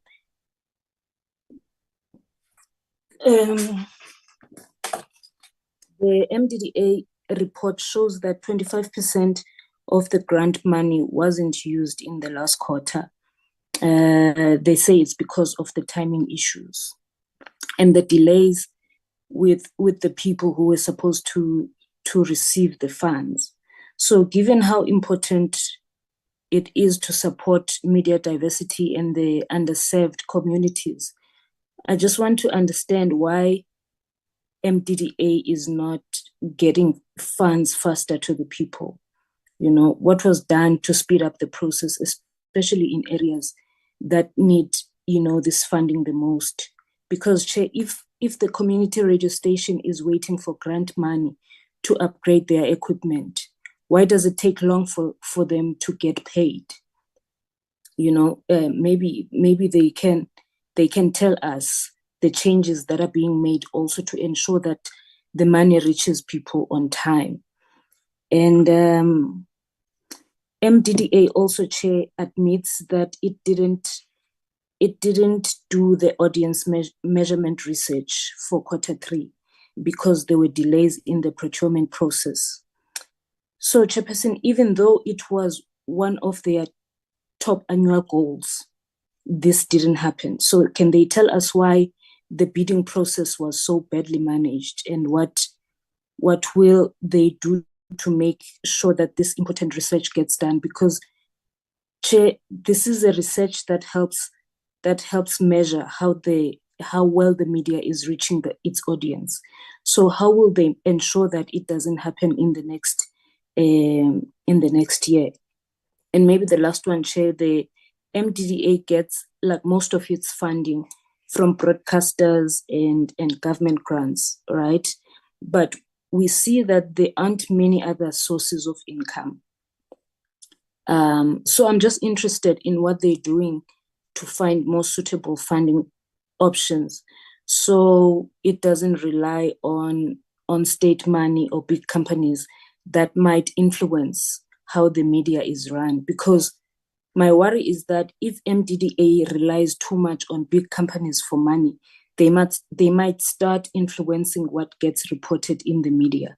So maybe they can clarify what is being done to ensure that is avoided. Thank you very much, Chair. Thank you very much, Honorable Alicia. Honorable Makubela. Thank you very much, Chairperson. Thank you for the presentations. Let's start with the GCIS. We are not satisfied with the performance of the GIS, Chairperson. We have seen from the reports the pattern of some inefficiencies and underachievement. And when you see underachievement in the area of campaigns and government campaigns and initiatives, it is really, really worrying, because that is one of the key roles of GCIS. When you see underutilized budgets, when the communication is still not yet effective and impactful, especially on the ground, that is concerning for us. Chair, there have been some recurring issues of missed targets. The presenters have told us around those missed targets, and we don't have a clear indication of how they are going to address that. It seems like a systematic weakness within their own entity, that they can't meet their own targets that they set for themselves. This is worrying for us.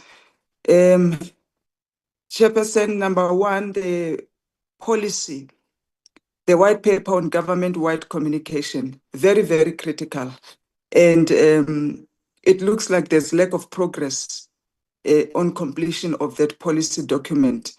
And it does undermine the ability of the department to evolve, and to really communicate well and reach the greater public.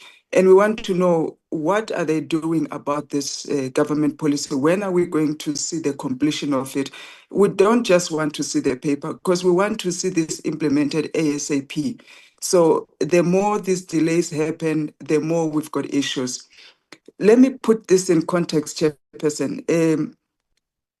Perhaps we have not realized it, but the GCIS sits in the center of how government not only communicates, but also defend our sovereignty. We are under siege as we speak.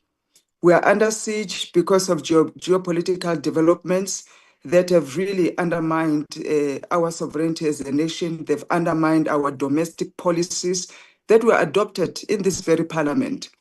And now GCIS, if they are underspending on these communication campaigns and to really defend the nation, to uplift the global image of the nation, is worrying.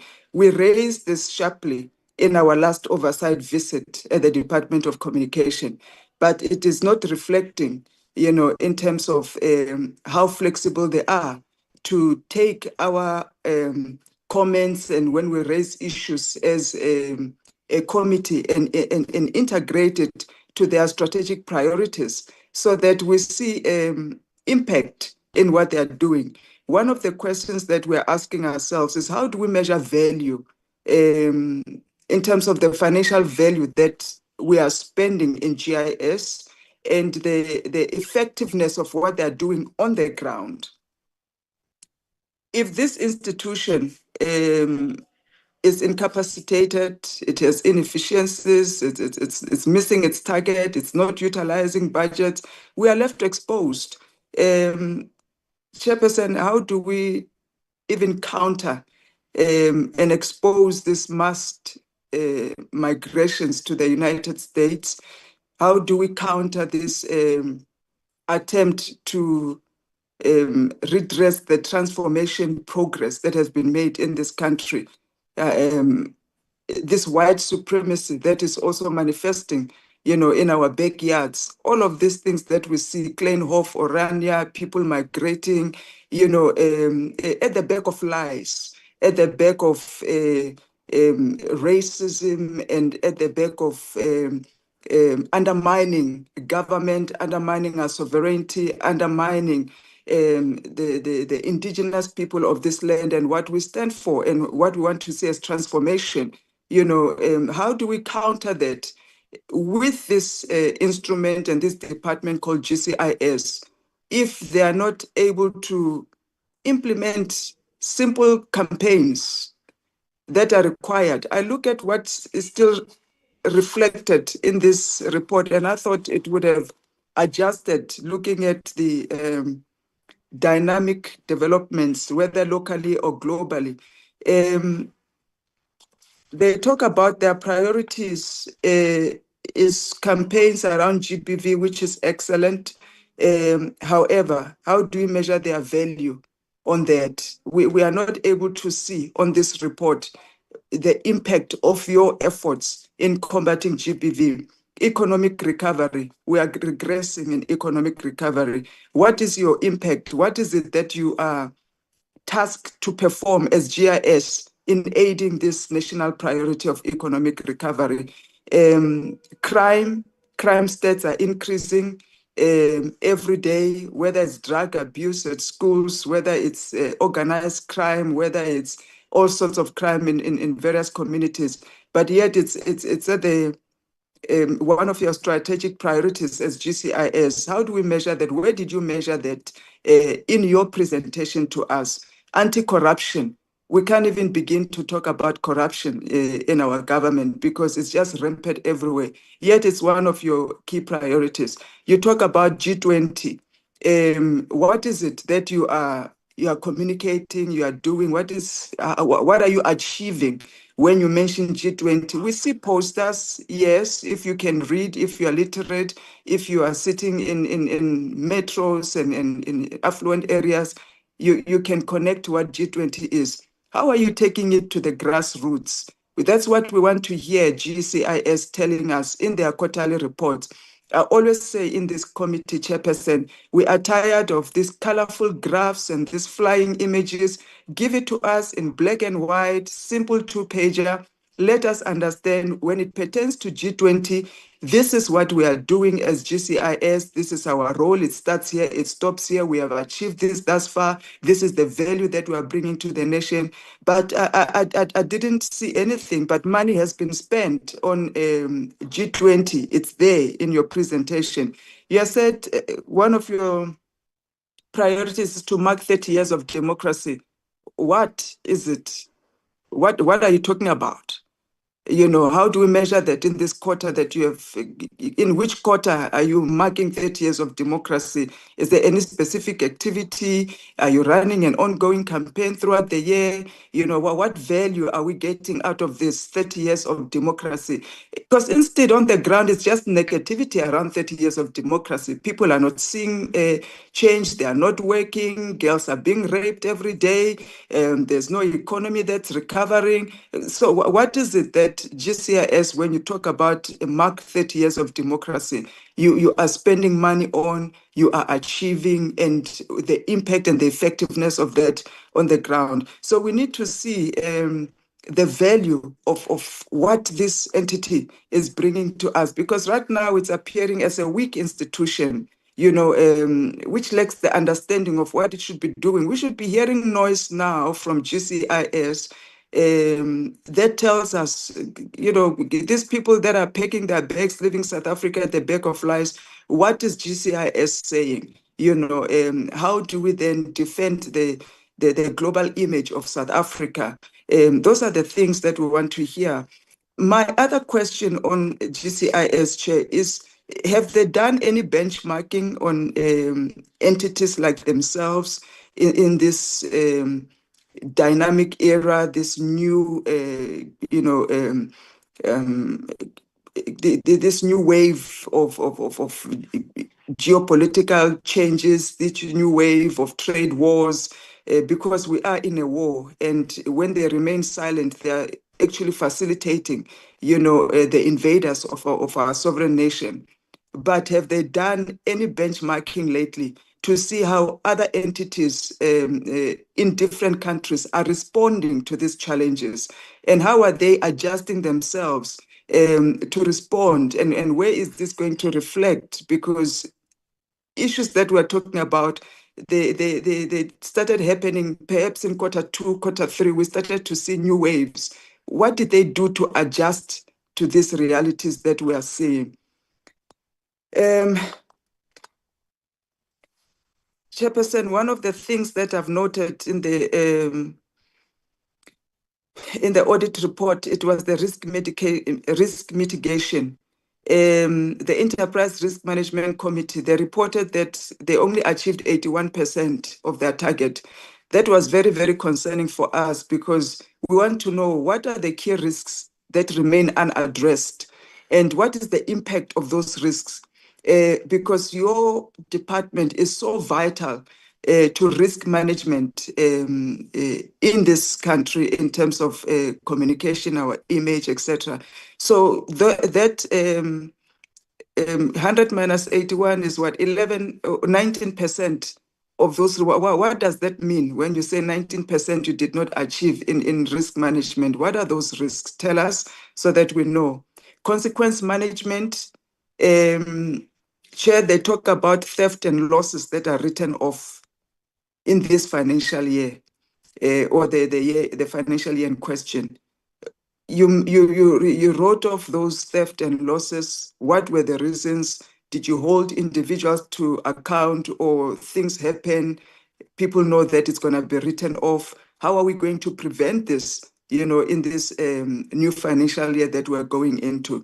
Those are very, very critical things that we don't just write off and close our books. We write off and either report a matter with the police, or escalate it to where it's supposed to be attended to. And those must be reflected in this report, so we know the actions, and we want to follow up on those actions that are being taken.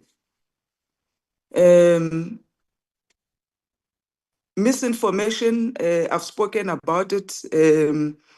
It's a serious threat. You do acknowledge it in your report that it's a serious threat, but yet you are not giving us plans and progress in how you are addressing this misinformation. It's one of the key things that we also mentioned when we were with you in our oversight. I do believe, Chairperson, that this department needs to review its mandate in terms of how does it align to the national priorities. National priorities are shifting. National priorities, some yes remain economic recovery, etc.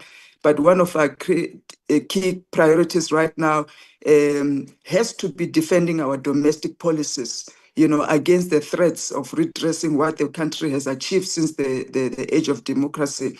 And how is this department going to aid that at the moment? We want to see that reflecting. We don't see it. Let me move quickly to MDDA. Not going to be laboring much on MDDA because it's just, it's one of those entities that we have to review really their effectiveness. Are they still necessary? Should they be meshed with any other department for effectiveness to save taxpayers' money? Because we are not really achieving what we need to achieve. And if you see board members behave the way these MDDA board members are behaving, so honestly, they are not taking the entity serious. They themselves, who are supposed to oversee it, are not attending board meetings. MDDA can't do audience management, which is the key. This is their bread and butter, the audience, increasing their audience, maximizing their audience, finding new audience. And if you are not even developing that because of procurement processes, and in the same breath, the board is absent, it's just, it's bizarre. And I want to understand, certain board members that are not attending. Who are they? Give us the names. Why are they still here? Why the minister hasn't fired these board members up until now, that they even appear in our report? These are simple matter. If the minister is serious about this entity, fire those non-performing, non-attending board members. Let's put members that are able to come and provide oversight into this entity. It should not even be embarrassingly reported in this report that we've just received. Chair, towards conclusion, Honorable Makubele. Yes, as a come conclusion, Chairperson, we are told about some board members, that are not taking their allowance. Irrelevant information like that, Chairperson, which is creating more issues in our books, and really just grandstanding. If you're not going to be using your allowance, you don't need it, take it, then donate it elsewhere so that you don't further create issues for the entity. But it's insignificant compared to what you're supposed to be doing as a board member to aid this entity to perform. I'm not even sure why this is just being told to us, because it has created underspending. It's just creating an administrative hazard.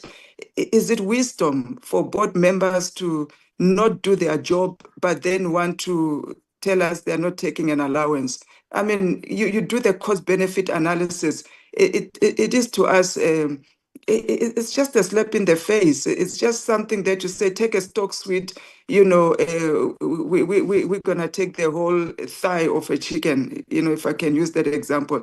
It's irrelevant. We want to see the board members applying their mind, exercising their judgment call on this entity, turning it around, enabling it to perform at its optimum and achieve its mandate, spend the money that is used on the right things. Don't come and tell us about you're not taking allowances. So what? How much is that allowance compared to the work that needs to be done to create jobs, to communicate, to bring digital inclusion and communication inclusion to our people? Thank you, Chairperson. Thank you very much, Honorable Makubele. Honorable Souls, I believe you are the last, but I see Honorable Alicia's hand again. Members, I'm appealing to you. We said up until 11:30 for questions. Honorable Souls? Thank you very much, Chairperson, and greetings to everyone. Just to state for the record that our interest is to see all South Africans equally being employed and getting equal opportunity. So we don't have a problem with employment of any race. We want Black Africans, colored Africans, Indian Africans, white Africans to receive equal opportunity for employment. For the GCIS, we note that based on the presentation, that for the equity targets, Black African has been over-exceeded by 9%. We then equally see that 9% it represents the total target for employment of colored Africans. And as we consider that you've got a 5% vacancy rate, in other words, colored African, you have not achieved your target, and the target is 9%.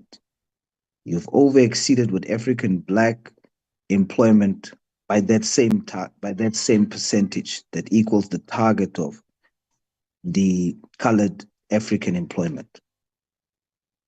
And there is jobs, there is spaces to employ more people. You've got a 5% vacancy rate. My question based on that background, Chair, and again, it's only one question. GCIS, are you intentionally marginalizing colored South Africans when it comes to employment? Thank you, Chair. Thank you, Honorable Souls. Honorable Alicia, I'm assuming you forgot something, so you'll be less than a minute. Honorable Alicia? You are correct, Chairperson. This question is triggered by Honorable Makubele. Chair, another area of serious concern for me is that the MDDA board still has like 2 empty spots, but the members who are there received over 177,000 in the last quarter. I just want to know how do they justify paying this much when important board roles haven't been filled yet? And why hasn't the board been fully staffed? If they can clarify that for us, even though their act is clear that there should be 9 members, because what we see here, Chair, is a board that is not complete, but the people are still being paid a lot. So when will the board be properly filled? Maybe they can clarify that for us. Thank you, Chair. Thank you. Thank you very much, Honorable Alicia. Thank you very much, honorable members. Okay, because we've run out of time, I won't ask. I just have 2 questions. I'll leave all the others. The Go ZATV. I see that you have exceeded the targets there. Can you give us analytics of this Go ZATV? Where is it? I've been searching both my Android and Apple App Store. I can't find it. So where is it? Who uses it? How many viewers does it have? And then on the MDDA, if you could just explain the Economic Development Fund that you manage on behalf of the Competition Commission. I think that is likely some new information for us, if I'm not mistaken, because I remember there seemed to have been an impasse on this matter with the industry. And maybe as you get ready to respond, just to say that members, we are also partly responsible for, I think, the issue that Honorable Alicia was raising now. You remember that we had agreed to establish a subcommittee on the filling of MDDA vacancies. Now, the subcommittee has been established. We need to just approve the program of the subcommittee so we can start with that process of the filling of the vacancy. So I just wanted to respond to that one issue. Deputy Minister, over to you. If you could find a way, please, to wrap up all your answers in 20 minutes, because we still need to take a DCDT. Over to you, Deputy Minister Murulong. No, thank you very much, Chairperson. I'm going to hand over to the acting DG with her team, followed by the acting CEO, with your permission, and then I will summarize. Thank you very much. Through you, Chairperson, thank you, DM. On the vacancy rate, in terms of the posts that were not filled, we had, during the financial year, approved 27 vacancies that had to be filled. Of the 27 vacancies, 24 were filled, and 3 had to be re-advertised. And of the 3 that had to be re-advertised, it included the post of the DG. The other vacancies that are reflecting are through the natural attrition, whereby we had colleagues leaving the department. And the posts that were not filled as reported were the ones that were vacated by the colleagues towards the end of the year, like November, December, and January, which were already some of them advertised during the period. And then in terms of the foreign nationals at top management, Chairperson, I would like just to clarify a little bit what top management we understand, so that my on the record response is appropriate. I assume that it means from chief director level up to the DG. We do not have any foreign nationals in those levels in GCIS.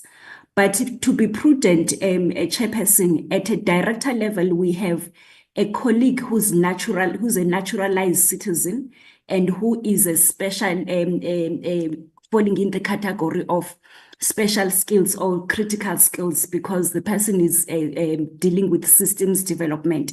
So we have one, just if I would say at totality SMS members. However, just to clarify that the person is not a foreign national, he's a naturalized citizen. And then in terms of the targets that were not. Sorry to disturb, Chair. I don't see if video versus no more. Can we be assisted with that, please? Sorry for that. Thank you, Honorable Shonga. I missed it. Thank you. Thank you, Chairperson. Sorry, I missed that as well. Sincere apologies.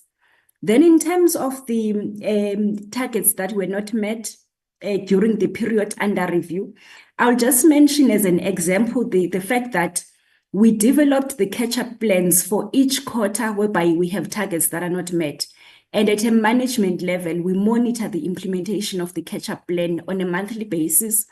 We also, during the financial year that we are reporting about, got to a point whereby a certain branch, I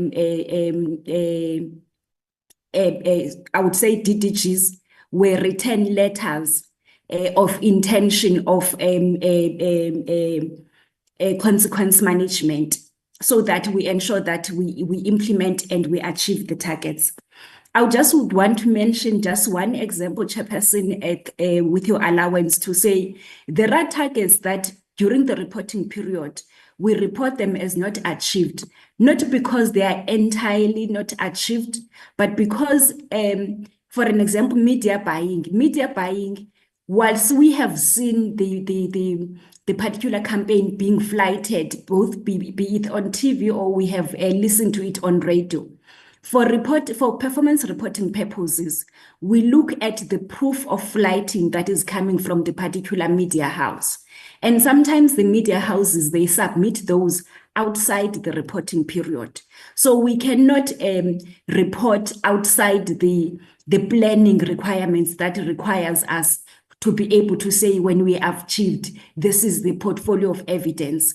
But you'd realize that at the end of the financial year, our reporting would drastically improve because during the financial year, we would receive the proofs of flighting and we'll be able to have an improved report at the end of the financial year.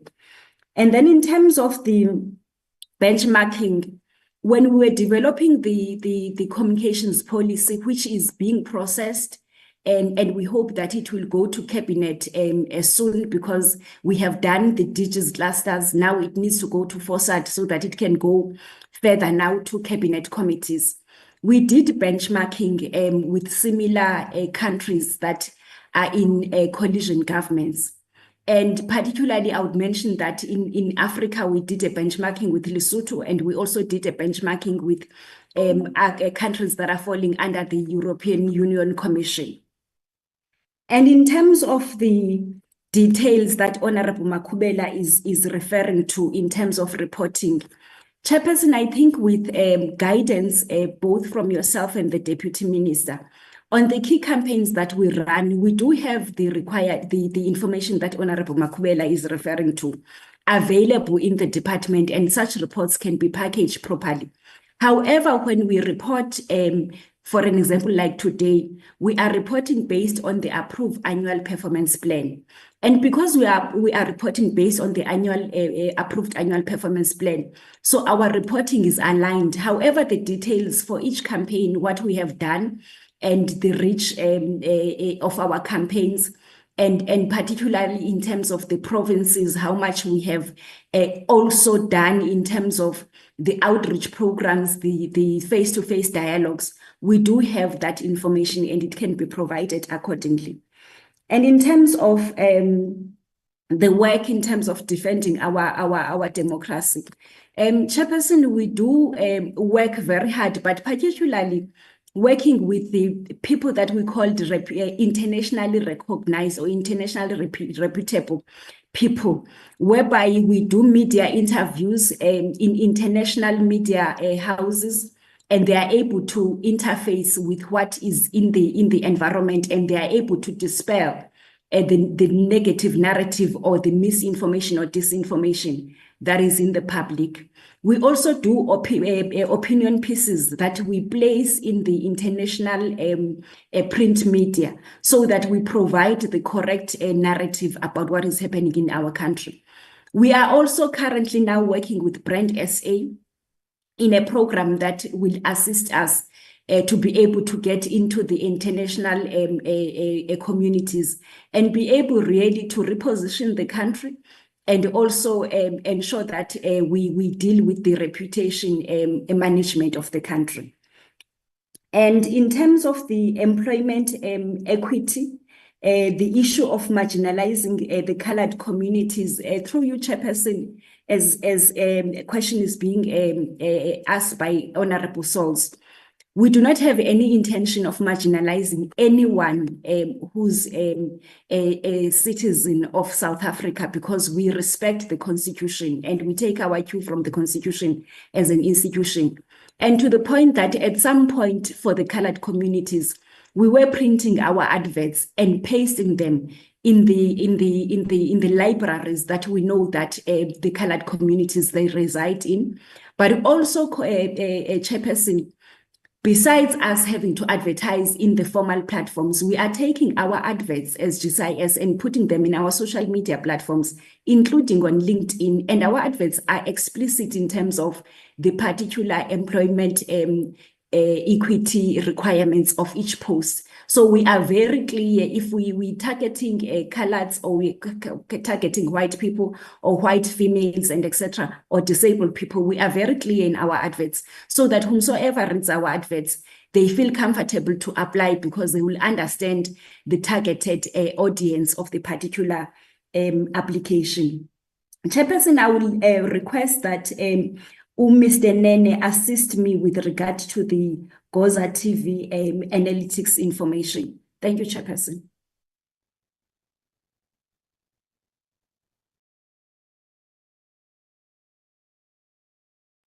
Mr. Nene, can you come in, please? Yes, thank you, Chairperson, and thank you to Acting DG. Chairperson, maybe let's just Your clarify. video, Mr. Nene. Oh, okay.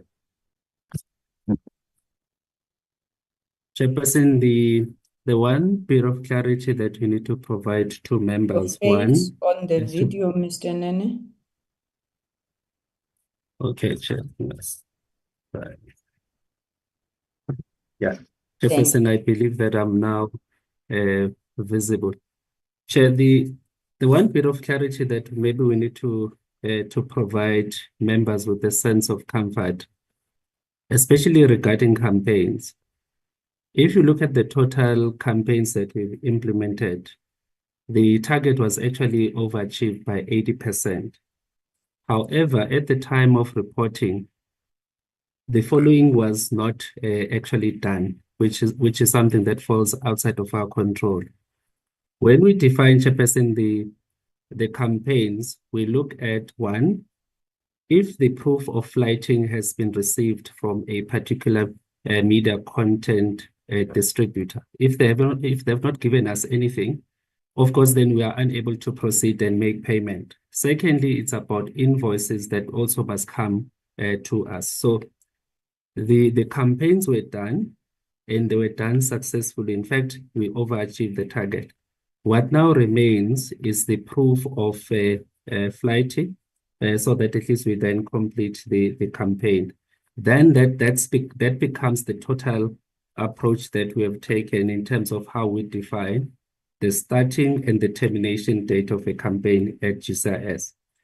Then the other element, again, Chairperson, is the issue around the GCIS managed website in terms of the statistics. We want to then alert the committee to one aspect, that our target is very accumulative. It has since been achieved. However, what we wanted to report, which is the proper way of doing it, is that during the period under review, we had suffered quite a significant challenge because of the downtime, which really was caused by the server at CETA.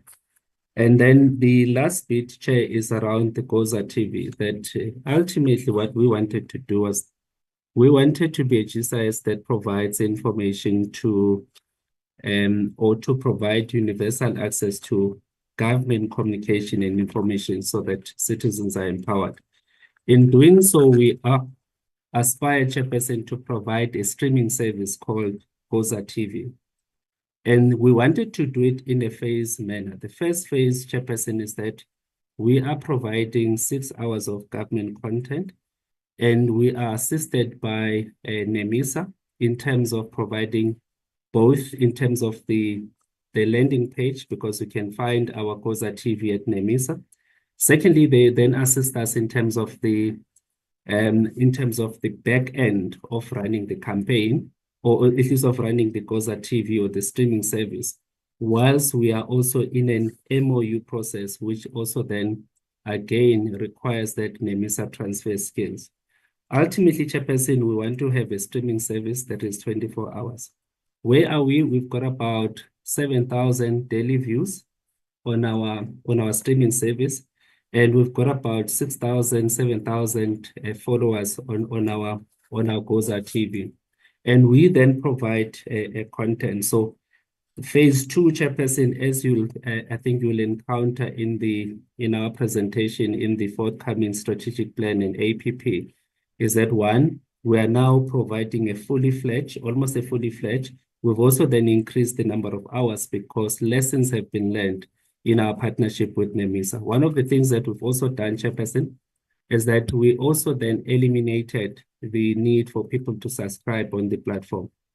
And then the other challenge, Chairperson, that we've once experienced was that our partners, which is NEMISA, when they were then changing the website, I think they were moving from one website to another.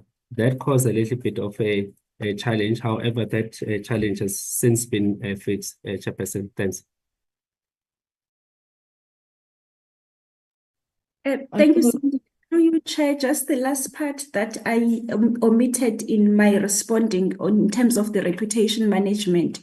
The majority of the commentators, both on TV and radio, that tend to defend or position our reputation or debunk the negative narrative about our country are also organized by GCIS. We do work with academics, the whole academia, but we also use the reputable, recognized or respected people so that it's not only the voice of government, but it's the voice of South Africa and the South Africans. Thank you, Chairperson. Thank you very much. Honorable Ndish, you are supposed to be on a shuttle. What is happening? The last one, Chair, before I get into this shuttle, I think it's also triggered by Miss Mnukwa about the reputation of our country. I just want to know the official stance of South African government on the refusal of the visa of elected officials. How does it reflect to the country's international relations and diplomatic efforts? And what are they doing to help the CIC Honorable Malema being bullied by the UK, refusing him a visa? So I just want to know the South African government. How do they see the visa's refusal as a challenge to its reputation, particularly in relation to foreign policy and just the standing within the global diplomatic community? I just want to know the steps that are being taken, if any, Chairperson. Thank you very much. Thank you. Honorable Makubela. Thank you, Chairperson. This is critical, and thank you for allowing me to ask this based on what we just heard. Who are these reputable people that are being used or are being contracted to assist in whether it's rebuilding or defending the reputation or the image of the country, and the companies that the members have said they have contracted to do this reputational image building or damage or PR damage, whatever it is? Can we be furnished with those individuals? How much are we spending on it? Where is all of this happening, so that we know, we are aware as members of parliament, and we're able to also inform our constituencies and raise questions where we feel we need to. Thank you. Okay. Honorable members, I allowed the follow-ups because last week we had agreed that we would test and see what works, and we will agree if it's not working, especially based on time issues. But I also want to do an honorable souls and say my question has not been answered. Where do we find GOZA TV? I went to the NEMISA website. It's not there. I've been to Apple. I've been Android app stores. It's not there. Where is this thing? If you could respond to that quickly, and then we need to move to MDDA. Honorable Salt. My apologies, Chairperson. I just wanted clarity on the response to the question. Is the response that the reason why the target for colored Africans was underachieved, that colored Africans do not apply? Thank you, Chair. Thank you. DG, if you could just please also just incorporate those follow-ups and then we bring in MDDA, please. Thank you. Thank you very much, Chairperson. Chairperson, I would like to just mention that besides us looking at the race, the first requirement that we look at is the people meeting the minimum requirements of the post. So basically, whilst we would want to make sure that all South Africans, they get equal opportunities to be employed in government, we also are responsible to ensure that we achieve the professionalization of government and ensuring a capable state as well. So we look at whether people, they meet the minimum requirements. If they do meet the minimum requirements and they are coming from the EE targets, then we then shortlist them and take them through the processes. But if they don't meet the minimum requirements, we then have a challenge because we also are working based on the DPSA policies that stipulate the minimum requirements for each position. Then in terms, Chairperson, of the companies that we work with Brand SA, which is a GCIS entity and a state-owned entity. It's not a private company. And we work as officials of both institutions, and that's what would come up in terms of what we're going to be communicating. And whilst this is outside the reporting period, but I would like just to share that we also utilize what also is available. For an example, in the past 2 weeks, South Africa was, based on the research, was also particularly recognized as one of the friendliest countries in the world. And we did tap on that in terms of improving our reputation as a nation. And then we use that information to communicate as a country, building our reputation and also talking to the issues of social cohesion and so forth, but utilizing a formal research that has been published internationally. And in terms of the reputable people that we work with, we normally look at academia, Chairperson, and for an example, we would look at the lecturers or the head of departments that are dealing with international relations. So we have a relationship that we have through the the organized universities.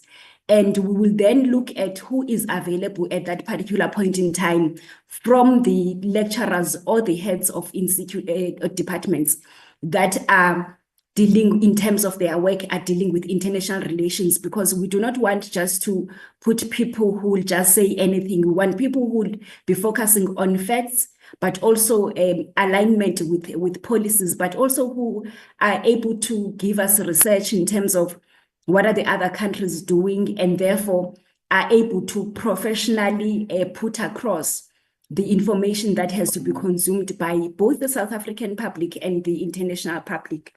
And Chairperson, I would request Sandile to assist me just on the question on how do we get, because in our cases, we sent the link, Chairperson, but I do know that there's a way whereby we were also advertising the Goza TV. And I'm sure you have seen that also in media briefings, we also put the mic of Goza TV as a way of exposing and advertising and marketing it. Thank you, Chairperson. Sandile, just exactly that point, how do we get to Goza TV? Thank you, Norman, and through you, Chairperson. Because NEMISA went through a rebranding exercise, it's now falling under co-create. What I would love for members to, to be at least told of is that we are going to then share the link so that the members can visit and be regular, viewers of the Goza TV. So it's under co-create. And from the co-create website.co.za, you would be able to then engage our content, but ultimately would also then share the link to members. Thank you, Chair. Thank you very And much. then, Chair, the other part is that you can also follow us on our TikTok. The Goza TV is doing tremendously well on TikTok as well. So for ease of reference, either you can follow it via co-create, or at least follow us via TikTok. But we're encouraging members to really follow us. Thanks, Chair. Thank you. Honorable Bodlani, you're the last person I'm taking for follow-up, Madam. And I'm normally very good, Chair, in the meeting, so you want to indulge me. Chair, I think what Honorable Makubela has asked, these recognizable people, if we could put it officially to just get those names if possible, and the cost, if there's any cost attached to it. And what does GOZA stand for? And what collaboration is there with the SABC? And what has been the cost of GOZA so far? I mean, GOZA as in, is it an acronym? What does GOZA? I guess that's how it's written. What does it stand for? Because here it looks, while I said this morning that there's a sense of collaboration, we are going back to working in silos, where you've got SABC that has an OTT. Now you've got the GCIS also coming up with the same thing. Where's the collaboration there? Thank you very much. I'm going to request, thank you, Honorable Bodlani. I'm going to request the acting CEO, if she could please just answer that question of Honorable Bodlani in writing. I'm assured that you may need to just perhaps want to consult on that before we speak about names of people here. So if we could please get that response in writing. Honorable members, with your permission, I will then invite the board and the MD of MDDA to provide their responses. Over to you. Thank you very much, Chair, person of the committee. I will just first start with answering the question relating to the target that was not met of audience measurement. Chair, we do accept that this is a key unlocker for advertising for community media. We have course corrected, and this target will not be missed again. As indicated, we did meet this target in Q4. Chair, I'll then move to answer the question briefly rather relating to the Northwest University bursaries, and as well as I think I will then answer it under the Economic Development Fund. We do not normally report on the Economic Development Fund to this committee. It's a special project that the MDDA has been running. Just briefly for the committee is that this fund was established in 2017 through consent agreements with the Competition Commission, and this was born out of an investigation that the Competition Commission had run at the time of anti-competitiveness among some media owners and advertisers. Chair, in the previous week, we actually launched the Economic Development Fund report. We will make that report available to the committee, Chair, through your office, as I think it would be important. Just some of the key highlights of this fund is that we were able to reach 37 SMMEs, of which 60% of those were owned by youth, and over 50% of them were owned by women. We are at the eve of this fund, having started the implementation from 2022. The academic year of 2025 will be the final year of this fund and project. Chair, I will then move to briefly answer the questions of the issues relating to the current source of funding. For the MDDA, that we draw majority of our funding from the broadcast funders. Chair, I do want to indicate that the Executive Authority, and during his visit, the Deputy Minister did raise this matter to the board of the MDDA, and we have made commitments that we are currently reviewing and will be developing a fundraising strategy which will then shift the position that we find ourselves in as the MDDA. We will then be able to report on that in the upcoming reporting period, as guided by the Deputy Minister in this area, but also we will be presenting that fundraising strategy specifically for the print sector. Chair, I will then move to perhaps provide some context and clarity. I think as we were breezing through the slides, we might have missed this area. The MDDA board has set, and the board did correct the savings that the CFO was mentioning were realized due to a number of fewer than what was budgeted for engagements. Members might be aware that the MDDA has studio launches that we normally do, or handovers rather. When studios are completed, we have not had a number of those studio handovers where studios are completed. Again, guided by the Deputy Minister, we are in the process of finalizing a list, and we will then be able to disperse of the funds under the that expenditure in the administrative costs. Chair, relating to Professor Hlengani Mathebula not drawing any fees, Chair, Professor Mathebula had made a presentation to the board of the MDDA on this matter, wherein he sought to, or asked that his fees be held in abeyance until there were improvements with the agency's audit outcomes. The board duly adopted that such a recommendation by the chair, or Professor Hlengani Mathebula. Additionally, Chair, we have been reporting on this for purposes of transparency to this committee, but also in all of our financial statements. There isn't anything in the remunerations policy for the board that prohibits the chairperson or any board member from drawing the fees here. However, I do wish to indicate that Professor Mathebula has indicated that these fees are his or are part of his contribution to community safety. And Chair, if there is any change at any point where it relates to this matter, the committee will be appraised accordingly.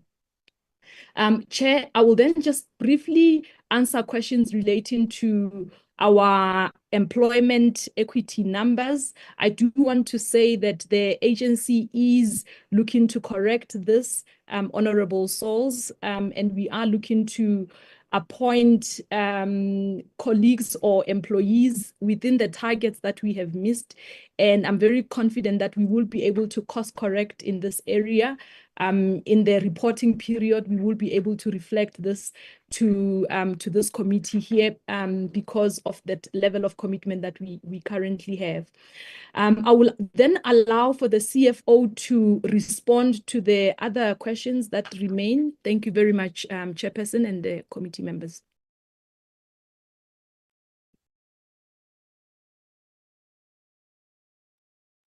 Thank you. With regards to the variance range, for our entity, the range is 5%. So anything over 5% or under 5%, we regard that as range. And then with regard to the payment of beneficiaries, with regard to the 25% variance, we do not take long to pay beneficiaries. So the way the process works is that we pay them in tranches. So the first tranche, when the contract starts, we pay when the contract gets signed. Then we pay them the first tranche.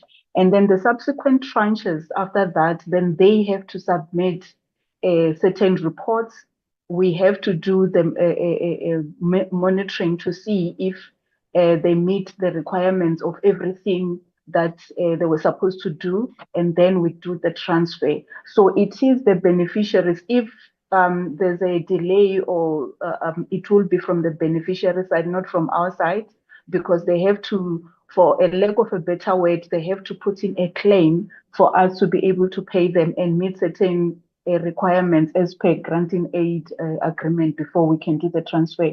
And it is them who will then, if they haven't finalized the utilization of the grants, it is them who will then come and request for an extension on the contract.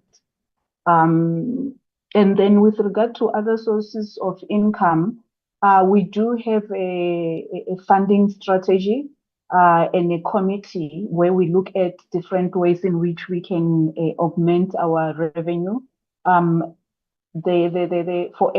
example, with the projects that we presented here, with the mining company Minar, the training that was done there, as well as Hustle Academy, we didn't spend any money. Those organizations did all those activities free of charge. So that's how we augment our funding. I think I've covered what's remaining. Thank you very much.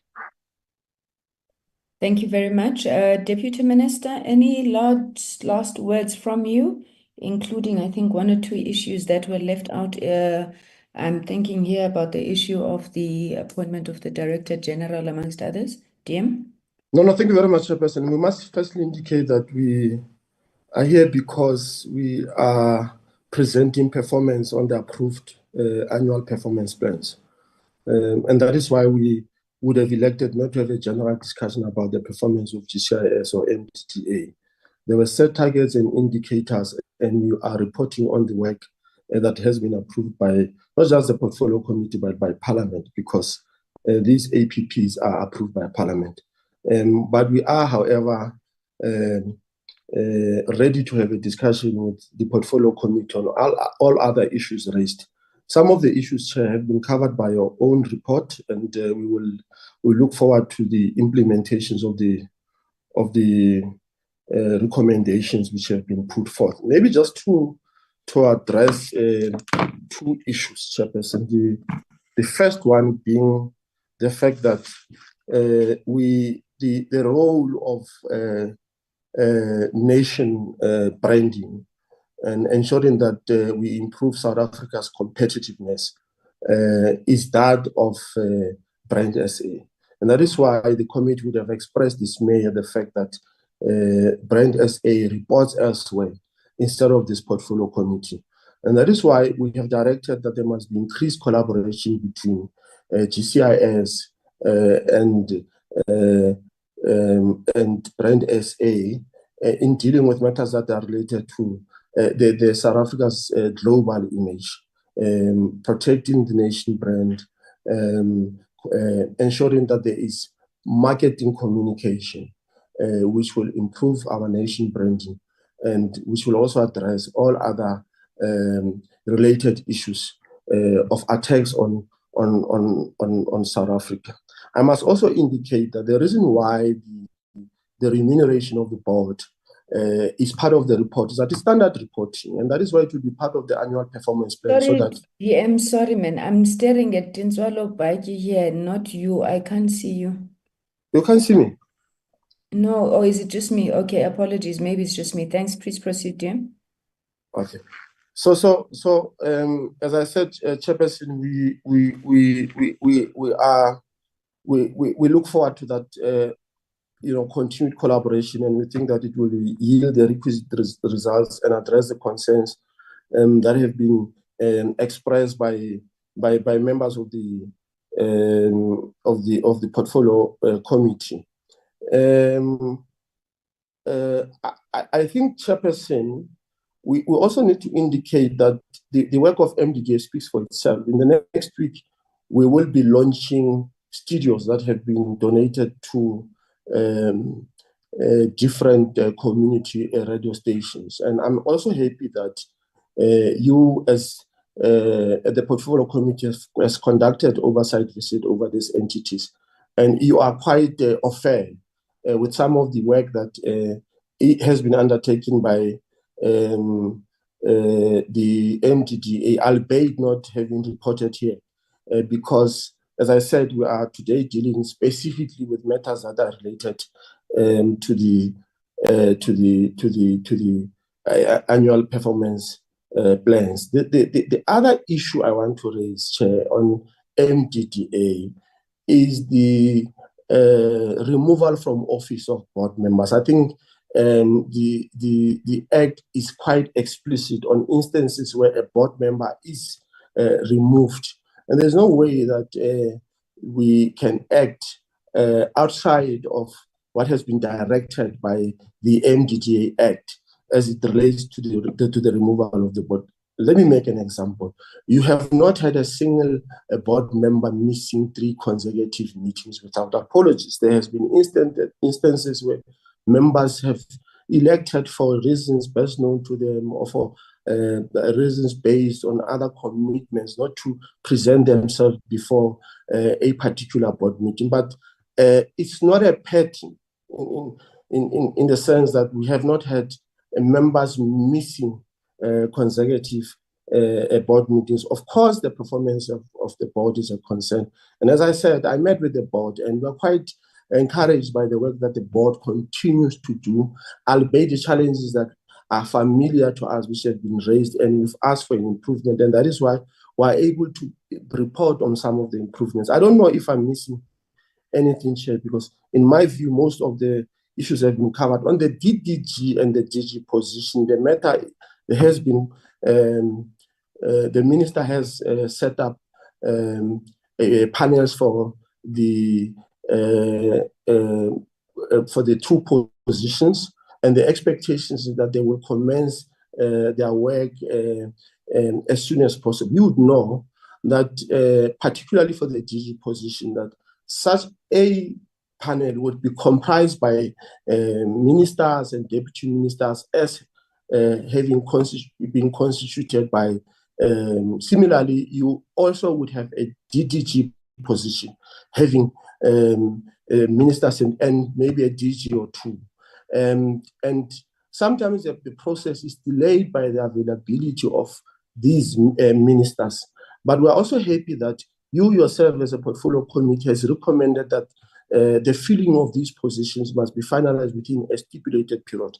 And I will have a sit down with the minister after this meeting to just also elaborate more on the recommendations that have been made by the portfolio committee directing that the process be finalized expeditiously. Thank you very much, Chairperson. Thank you. Thank you very much, Deputy Minister. Thank you to the leadership of the GCIS as well as the MDDA for those presentations and the responses. I do want to say, colleagues, all of us sitting here obviously have one goal, really to make sure that these institutions function for the betterment of the people. So we appreciate the work that you are doing, and obviously where we do have questions, we will raise them with you robustly with the intention to ensure that those issues are resolved and the necessary attention is given to them. So thank you, DM. Let me apologize to Deputy Minister Gungubele. I know he's on the platform. I know he needs to leave at 1 o'clock.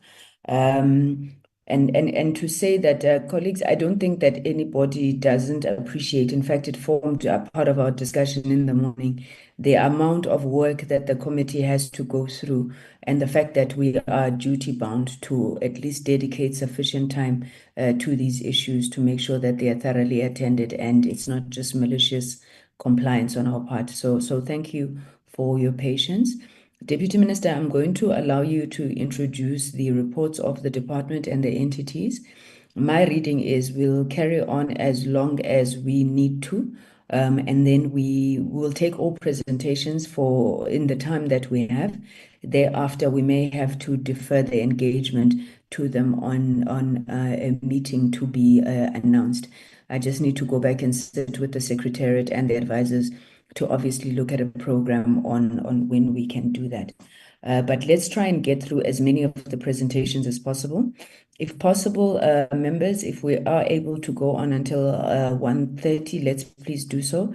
Otherwise, at your suggestion, we will then have a hard stop at 1, regardless of how far we've come. So with that consideration of time, DM, please may I request that you lead us. Thank you. Thank you, Honorable Chairperson. Thank you, Honorable Chairperson. Thanks to honorable members of the Portfolio Committee for the opportunity. I am accompanied, Honorable Chair, by the DG and her team, including entities. But I thought it's important upfront to just draw your attention to the fact that Sentech has got an interim board chair, Mr. Piri, since the chair is assisting interimly also at SETA. So I thought it's important to raise that. Here, the BBI chair will be briefing you on their core network targets, their transformation targets, and their financial performance issues. As the department will also be dealing with taking you through on how they reached 81% on the only third quarter they will be reporting on. And I think I was advised that this information did come to the Portfolio Committee, because BBI will do both 3 and 4, and the DCDT will only do 3. ICASA will also do their third and second, fourth quarter. And of course, amongst their key outcomes, they will be dealing with their performance as far as access to broadband is concerned, social cohesion, consumer rights issues. That includes the ICT sector competition. Sentech will be dealing with the customer satisfaction, broadband equity, with regard to how society views them. That will include budget spend and the network availability. And they will also, and I mean, BBI, I nearly forgot that, would also be dealing with the network resilience. Having said all that, there is an achievements generally of targets, and except with particular areas where the relevant presenters will actually give the detail. If you so indulge, Honorable Chair, I would ask DG then to take the platform and lead her teams. DG.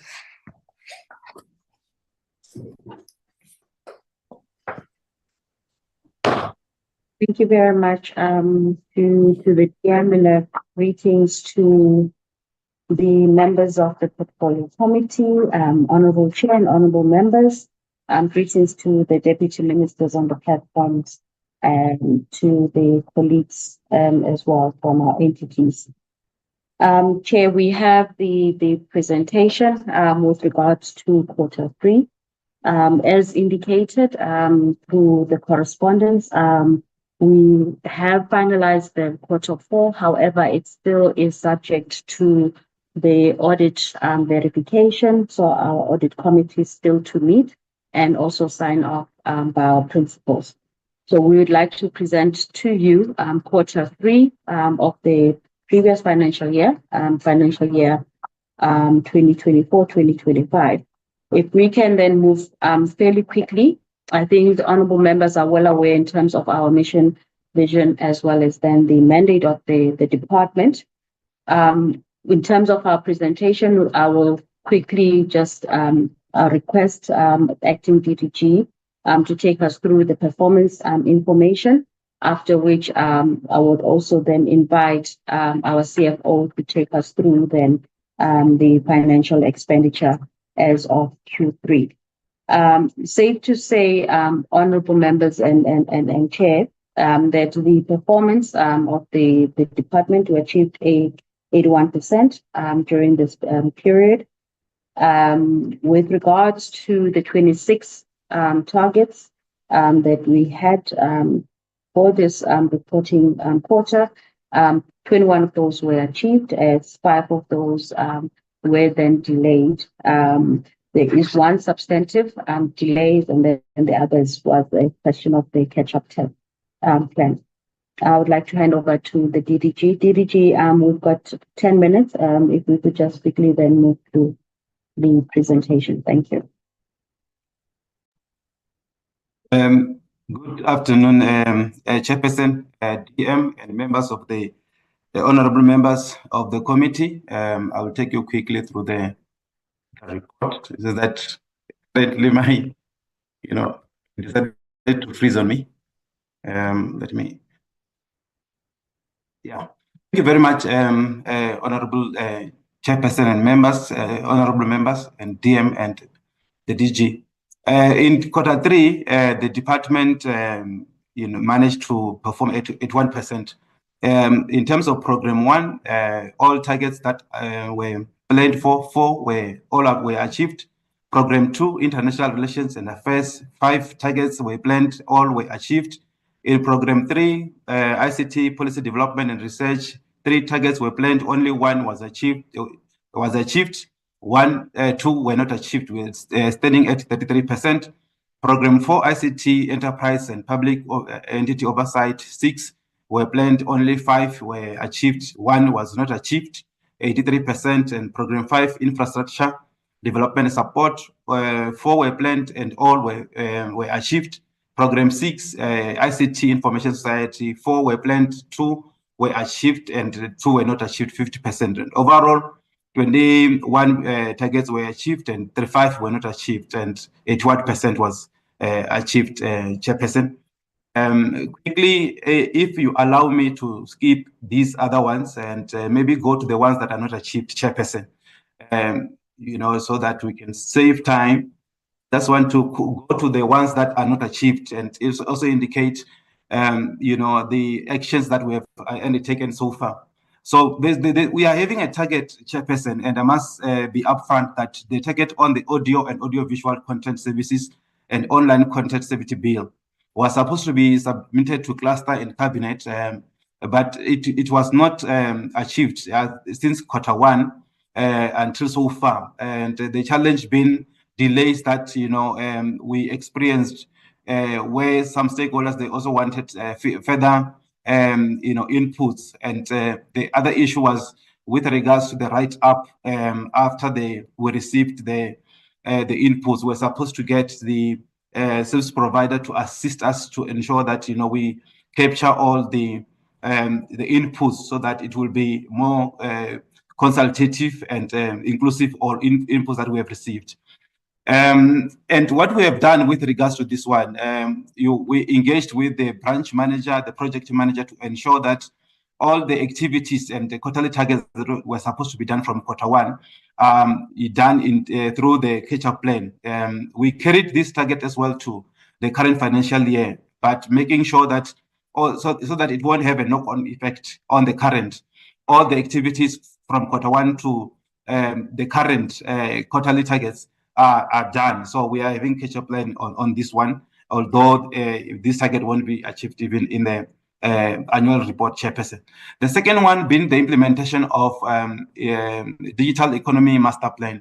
The monitoring has happened. However, there was not sufficient supporting evidence to ensure that this target meets the standard that goes through our quality assurance in the unit and internal audit.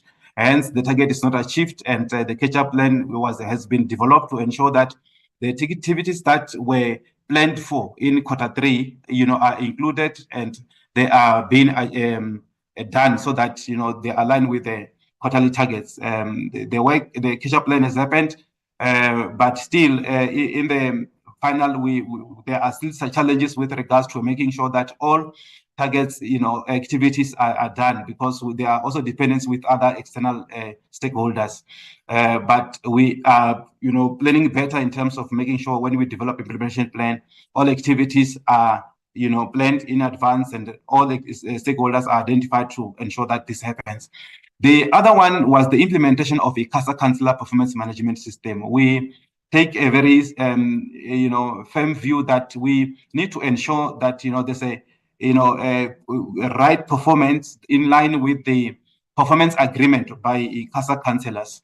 There was activities that when we were doing the monitoring that were not done in line with the implementation plan, hence the target is not achieved. However, I must also assure the honorable members that all activities in this regard has been done, and going forward in Q4, this has been addressed and all is well.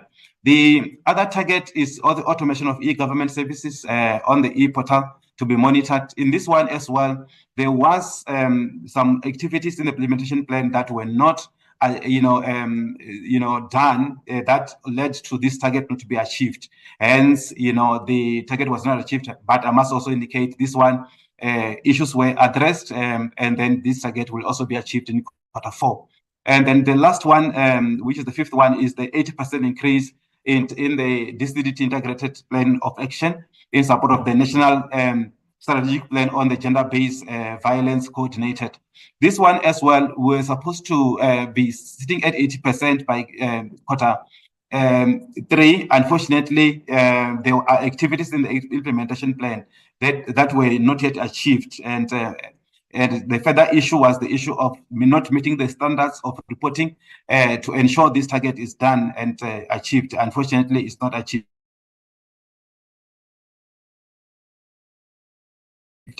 Chairperson, these are we have done the catch-up plan, and we engaged the branch managers, and we also had discussions at the governance structure of the department. I will hand over to the chairperson, to the CFO, to take us through the performance information. These other tables are just to provide details in terms of what I've just summarized, chairperson. If I can take the CFO on board. Thank you very much.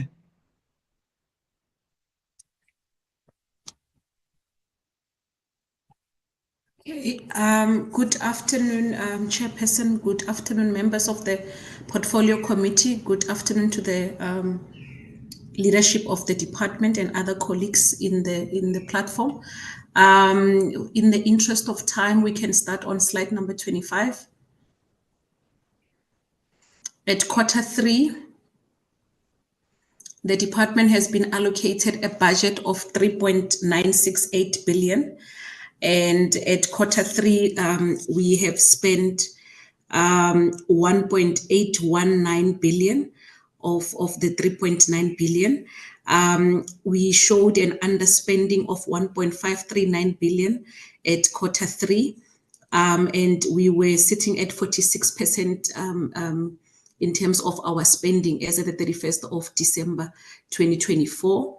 The underspending is driven by SA Connect, by 97% on the SA Connect underspending. This was the main reason of our underspending in Q3. We can move over to the next slide, which shows the spending per economic classification, slide number 26. On slide number 26, it shows that the department on compensation of employees, it's got a budget of 312 million, of which we've spent 206 million, showing an underspending of 26 million. The department, although we do have an approved organizational structure by August 2024, there are still processes that are ongoing in terms of filling of positions. There are many processes that are documented in the implementation plan of the organizational structure. One of them is the migration process, and secondly, the job profiling process. The job functions had to be defined as well. The recruitment process has started for some positions that have already been advertised. Mainly all the DDG positions have been advertised. And the reason why it will not show as expenditure as yet, it will only show as expenditure when people are appointed and the expenditure is incurred. So all our processes are still in line of being fulfilled, and it will only affect our expenditure in the 25-26 financial year. So we have underspent, even as at year end, we are sitting at 35 million underspending on compensation of employees. Then overall on the goods and services, we were allocated a 2.037 billion budget, of which that budget we have underspent it by 1.510 billion by Q3, because in large the underspending is under that line item called SA Connect, which shows an underspending of 1.492 billion. At Q3, what was happening with SA Connect is that 107 million that shows under expenditure was only related to the payments that were effected for phase 1 of SA Connect project. The phase 2 payments were made late in November. And because they were made from advance items, they were not yet reflected as expenditure. Payments was made to BBI for 793 million and Sentech for 347 million, but it was not yet reflecting as expenditure because it still had to undergo a reconciliation process. So at Q3, we are only showing the expenditure for phase 1 of the SA Connect project, and hence the big underspending under SA Connect. On our transfers and subsidies, we have an allocated budget of 1.609 billion, of which we are reflecting an overspending of 4.522 million, mainly because of leave gratuities or that is due to resignation, retirement, or transfers. So there was a lot of movement in leave gratuity space, and that is why there was that over expenditure. But as at year end, the over expenditure has been closed and cleared with virements. Then the next line item, it's payment for financial assets. We normally don't budget for. It's for our losses or our bad debts written off. So that 108,000 represent that. It was also closed. That minus was also closed at the end of the financial year. Our capital asset budget was sitting at 9.8 million for the financial year, of which by December 31st, we had only spent 563,000 and we had an underspending of 7.6 million due to asset acquisition processes that were still in progress as at that date. We can go over to the next slide. Okay, the next slide just shows the expenditure per economic classification per program. I will not dwell much. I can speak to and it will be a repetition, so I will not dwell much on this, Chairperson. Under administration, the transfers is the amounts that I was saying that they are due to leave gratuity and financial losses, as well as there's an amount under infrastructure, under transfers and subsidies, which shows a minus.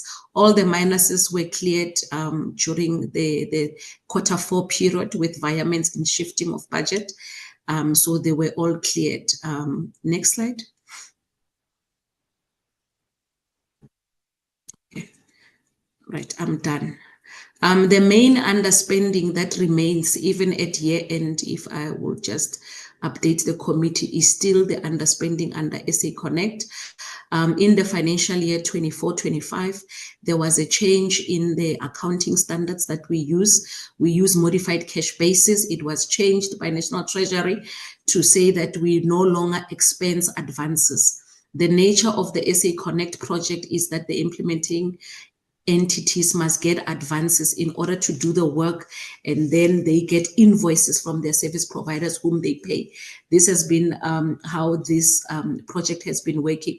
So we are looking for intervention from the department's DG to Treasury's DG so that we can get an exception to the rule, so that we can still expense the advances, because the 1.8 billion that was allocated for SA Connect, the main allocation of it was for the phase 2 project, which the budget allocation finishes in 24-25. Henceforth, the project is still going to carry on until 31 March 2026. Therefore, we need that accommodation by National Treasury to ensure that we can still use the funds up until 31 March 2026. So that process is still in progress with National Treasury. Thank you very much.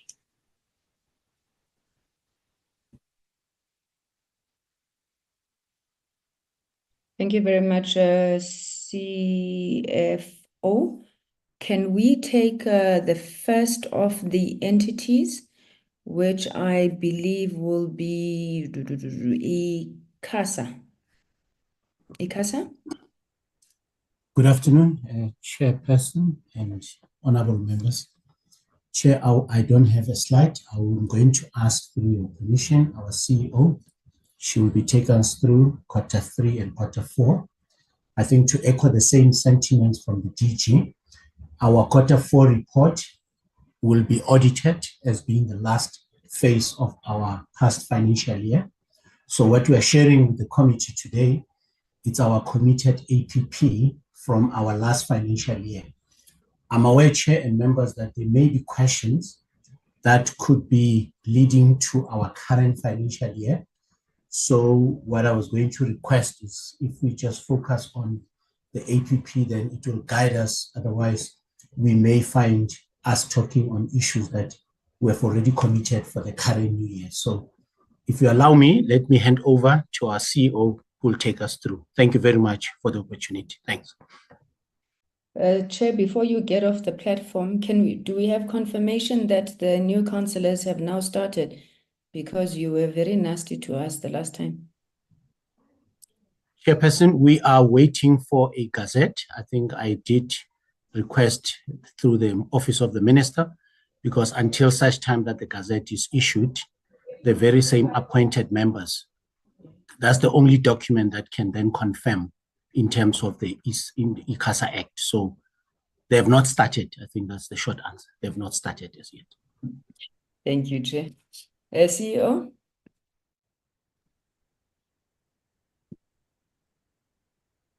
Good afternoon, Chairperson. Good afternoon, honorable members, DM, the respective leaders, DG from the other entities. Chairperson, I'm going to be very, very brief. I've taken guidance from what you said in terms of you having a hard stop at a certain time. So I'm going to go straight into, Nico, the first slide that showcases our Q3 performance. Thank you so much. Chair, we are presenting Q3 and Q4 PI reports or performance information reports. And before yourselves, you would realize that is a report that indicates that ICASA in Q3 had 29 targets and were able to achieve 27. We subsequently in Q4 had 46 and we achieved 42 targets, not achieving 4 in Q4 and 2 in Q3. So if we were to translate that, we're at 93% in Q3 and 91% in Q4, Chairperson. On this slide is just a brief overview of which programs achieved what, but I will be talking to those in my next slides, Chairperson. Thank you, Nico. Okay, if I were to go back again, Chair, I said in Q3 we were short of 2 targets. I will be talking to the programs or the divisions that contributed to the non-achievements and the mitigation plans around that. I will start, Chairperson, with the finance. In the finance, and probably I know that we are in trouble with this one, Chair. We are still reporting, and it's for the whole year, around the challenge for us paying the invoices within 30 days. I'm also coming back to the committee to be explaining and giving context around this challenge and attributing this, Chair, to the reality that we're having single resources that we are reliant on, and there's capacity constraints, but more importantly that we are reliant on the use of a manual system. That not being an excuse, Chair, but it is our reality, unfortunately. You would ask us, what is it that we have done throughout the year just to make sure that we turn around this situation, Chair? I am pleased to announce to you and the committee that we have been able to reprioritize our constrained budget and make sure that we set money aside for an ERP system, for which procurement is underway, Chair. So this will be dealing with resolving issues around the manual tracking, the manual processing of these invoices.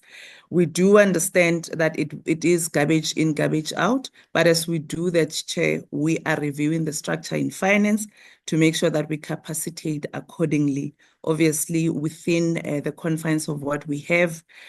We will be staggering the capacity and the recruitment throughout a number of years so that we are not burdened financially. Also in finance, the challenge was around the incurrence of the fruitless expenditure, which was around 18 rands. Chair, we are required to report on this as it's a compliance matter. As minimal as the amount is, it's important that we are transparent and we report this accordingly.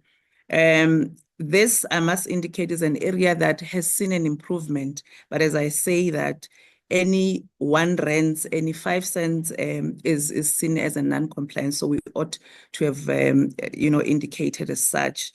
If I were to move, Nico, and I'm conscious that I shouldn't read the presentation, but talk to it.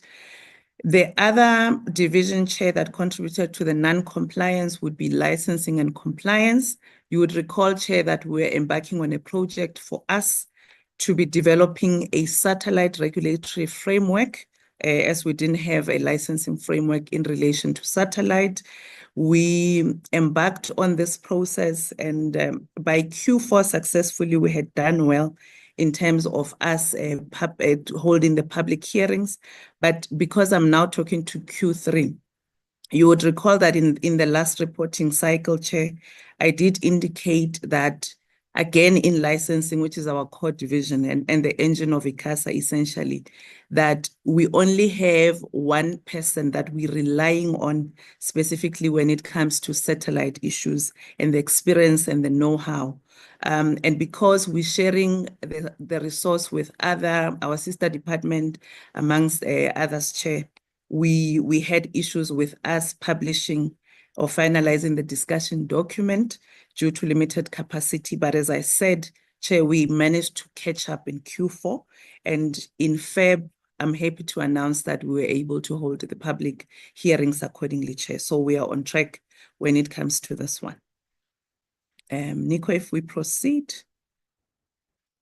If I were to go to Q4, Chair, and I'm not going to go back to finance because essentially the reasons are the same, but I will proceed with your permission to HR division, where we needed to make sure that there is, okay, sorry, Chair, I was disturbed by a note, where we needed to make sure that there were female employees that we recruited, just to make sure that we are in line with our EE targets.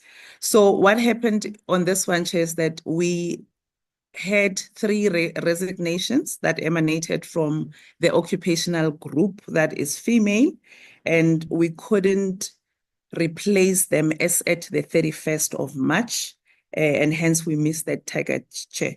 But I must allay your concerns and also preempt a question that is likely to come and say that this is an isolated case, Chair. You would be pleased to know that in ICASA, especially at management level or top management, you have management and top management collectively, you have 41 females that are there. You also have a representation on other occupational groups around youth, which is about 36 or so for the current financial year or the financial year we're reporting on.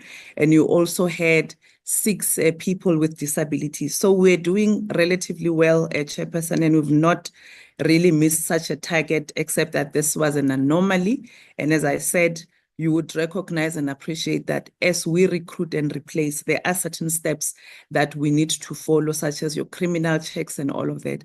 So such delays are not going to take away from us remedying this situation. We are going to redress it as we make sure that we bring in more people into ICASA, and we're going to prioritize the female employees to make sure that we are in compliance, Chair. Thank you. If I were to proceed, I'm now on policy, research and analysis, Chairperson. This issue again, or the missed target, is one that you are familiar of, Chair, and it relates to us publishing findings document relating to the subscription TV. You would also recall, Chairperson, that we did report to this committee that we had been struggling with enlisting the services of the experts that we require because we don't have the requisite skills. We have gone out on tender a number of times, and unfortunately, the response that we get has been unsuccessful, or rather, in SCM language, non-responsive. The bid was non-responsive, Chairperson. What have we done as ICASA to make sure that there is traction in the work of the committee? We have started conducting work internally, recognizing that the constraints are there, but nevertheless, we made a plan. And to date, Chairperson, I'm happy to report that we have published a supplementary discussion paper in January 2025 for public comment. And we're saying that in the absence of the economic expert that we so require, Chair, we are going to continue allocating resources internally so that we push this important work of the committee. But on the sidelines, it would be interesting for you to note as well that we are engaging Treasury just to recognize the peculiarity of ICASA as an institution and also allow us some deviations or exemptions where required, Chair. And we will be giving you feedback on the results of those engagements. If I were to go to the last one, it's around Regions and Consumer Affairs. Chairperson, this is an unfortunate target that we missed solely because we have a committee that looks into the work or that goes around and solicits the inputs of the consumers. It's called the Consumer Advisory Panel. Comes in and inputs into the work that we're doing as ICASA. This is independent. They're supposed to be 9, but they're currently 5. Members that are on the committee do come to us and report to us as and when a chairperson according to their business plan. We had delays in terms of reporting from this committee, but again, we've reflected as the authority and we did see the need for us to enhance our early warning system, just so that we don't wait for them to come to us, but we put measures in place to ensure that we detect areas where there may be challenges and then we can intervene, timeously, just to make sure that this does not recur, Chairperson. We also need to report to you that there is consequence management that is going on. As I said, this is an anomaly. Again, we've not missed this target in many, many years. It was just one unfortunate incident, but we are in a process of instituting consequence management accordingly, Chair. Thank you, Nico. On this slide, really, Chair, what I wanted to highlight is that as you were deliberating and asking us questions, we were listening. And in the last session, you would recall that you asked us to indicate the percentage of the invoices that pertained to the SMMEs. We've done that for Q3, it was 20%. For Q4, there was a reduction of 3%, and we were sitting at 17%. But we also wanted to give you comfort that in finance, we have reviewed the structure, as I said, the policies, the delegation of authority, and we believe that these processes will unlock the challenges and the efficiencies in the process. But more importantly, we have allocated the budget and reprioritized accordingly to make sure that we empower the CFO and the team and enable them to better deliver on their mandate, Chair. So I'm about to finish 2 more minutes just for me to reflect on slide number 26, Nico, before I allow the CFO. Slide 26, Chair, talks to the litigation. You would appreciate that we operate in a very litigious environment. Again, there is no exception in this quarter, Chair. In Q3 and Q4, we've collectively received around 4 applications where we were taken to court, especially because we exercised our mandate where there was unlawful broadcasting and confiscated the equipment. So the court has been approached for ICASA to be ordered to return the equipment. And until we get such a court order, Chairperson, we are bound by law to retain that. Otherwise, we are perpetuating the non-compliance. The other issue related to a broadcaster, Chair, you are familiar with this issue, that flouted the election broadcast and political advertisement regulations and was found non-compliant by CCC. There is an appeal matter on this case, And as they say, Chair, these matters are still sub judice, but we thought let us apprise you so that you are aware. The costs in relation to Q3 were at 5 million, Chair. And if I were to go to Q4, again, we are compelled or ordered through an application of the court to return the broadcasting equipment for another licensee. And in this case, Chairperson, again, we are defending the matters and we are being told the prospects of success are quite good, but we will await the process to conclude. In Q4, Chair, we spent 14.1 million. Collectively for the year, our litigation costs amounted to 34 million. And you can then appreciate how much we are spending in relation of the budget that we are getting. And we're not including, Chair, what we call the contingency costs, because anything can happen. The court could therefore say or order otherwise, and we need to make sure that in our books we have money that is on standby should the court rule otherwise. I will end here, Chairperson, with your permission and ask the CFO just to take us through the financial information. Thank you.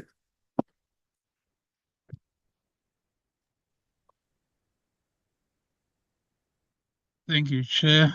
Thank you, committee members.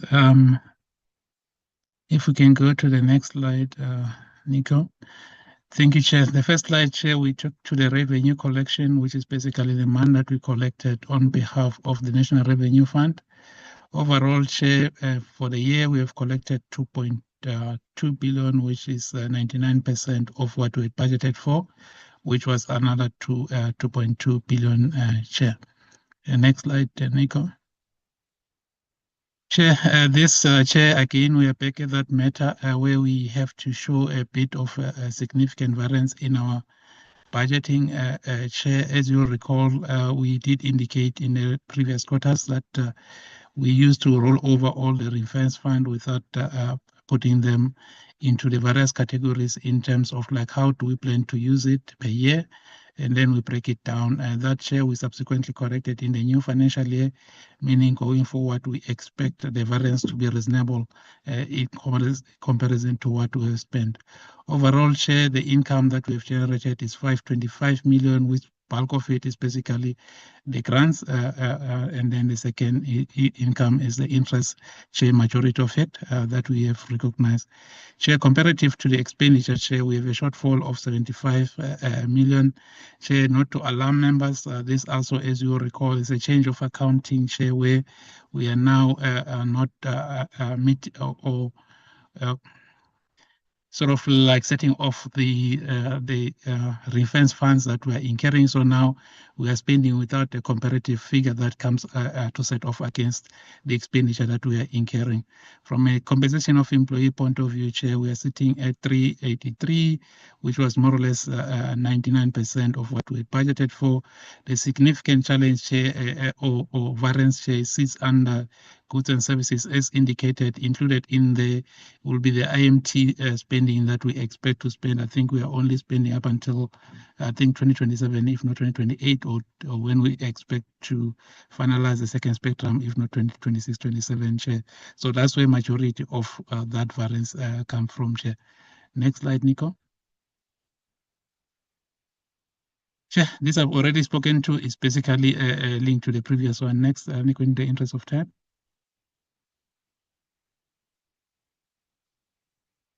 So, Chair, this is a spending per program. This basically the difference between these two in terms of figures. If you look at the bottom lines to say the totals are not the same, these exclude capital items, Chair. So, from administration point of view, we have spent about 98% of what we budgeted. Licensing again and policy, research, engineering, and regional.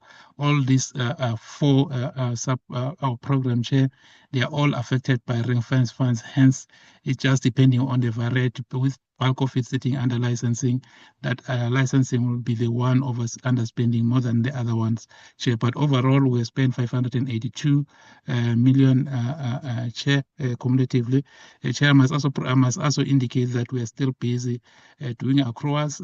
As you know, we are preparing the financial statement for AG and National Treasury, so the figure might change, just to indicate that. But on the revenue side, we don't expect much to change, but the expenses may increase majority of the time than reduction. Thank you, Nico. Next slide. The next slide, Chair, talks to our solvency ratios, Chair, where we are saying in assets compared to liability, our assets are 716 million compared to 113 million, which gives us a sort of like a ratio of 6 to 1, Chair, meaning that we can pay our liabilities more than 6 times, Chair. Next slide, Nico. Chair, this is the cash balance that we have, or bank balance at the end of the quarter or of the financial year, more or less, of 592 million, Chair. I think, Chair, I must touch a bit on the issue of the suspense account waiting replenishment, Chair. Bulk of this, Chair, is all matters that we petty cash where the receipts were lost, Chair. So what we have to take it, we now have to take it through loss control to make sure that if there's consequence management or any other matter that needs to be undertaken before we can write it off and set it off against the various income statement item, we are able to hold whoever was responsible for the missing receipts or who didn't do their part. If there's any, we can then hold them accountable. However, Chair, to do that, you need to follow proper processes. So for now, we are still sitting with it. Going forward, Chair, we will try to sort of like speed up and make sure that that process is concluded, depending on what the Loss Control Committee will find, Chair. Next slide. Chair, that will be my my part, Chair. Thank you, Chair. Thank you very much, colleagues from ICASA, for that presentation. It is exactly 12:59, and I think that this is where we must stop. Both the DG as well as the DM have indicated that they need to leave at 1 o'clock. And to be fair, that is the time that we had booked them for. And I'm uncomfortable with proceeding with both of them not present. So members, if there are no vehement oppositions to that, I'm going to request that we adjourn. We will take Sentech and BBI in our next sitting, as well as then the questions to the department and ICASA. We'll endeavor that by the end of the day today, we communicate the new times and also the amended program based on our earlier discussions. Is that in order, honorable members? In order, Chair. Thank you very much. Thank you very much, colleagues. So you enjoy the rest of your afternoon. We will meet in the house, and as always, thank you very much for your attendance and your attentiveness during the session. Goodbye, DM. Goodbye. Thank you, Chair. Yes. Siyabonga. Thank you very much. Chairperson. Enjoy your once-a-decade winner, Nomona. Amabhakabhaka ayakhali nomona. Tennis with no cup. Hey, where's the you never hear the end of it. Okay, we need this time. Anyway, you have 10 years to enjoy it. Honorable Vilakazi, you must membership. Honorable Vilakazi, nethuba lokuthatha membership right. Still time to do the right thing, Honorable Vilakazi. Favor course. You guys know so enjoy it. I think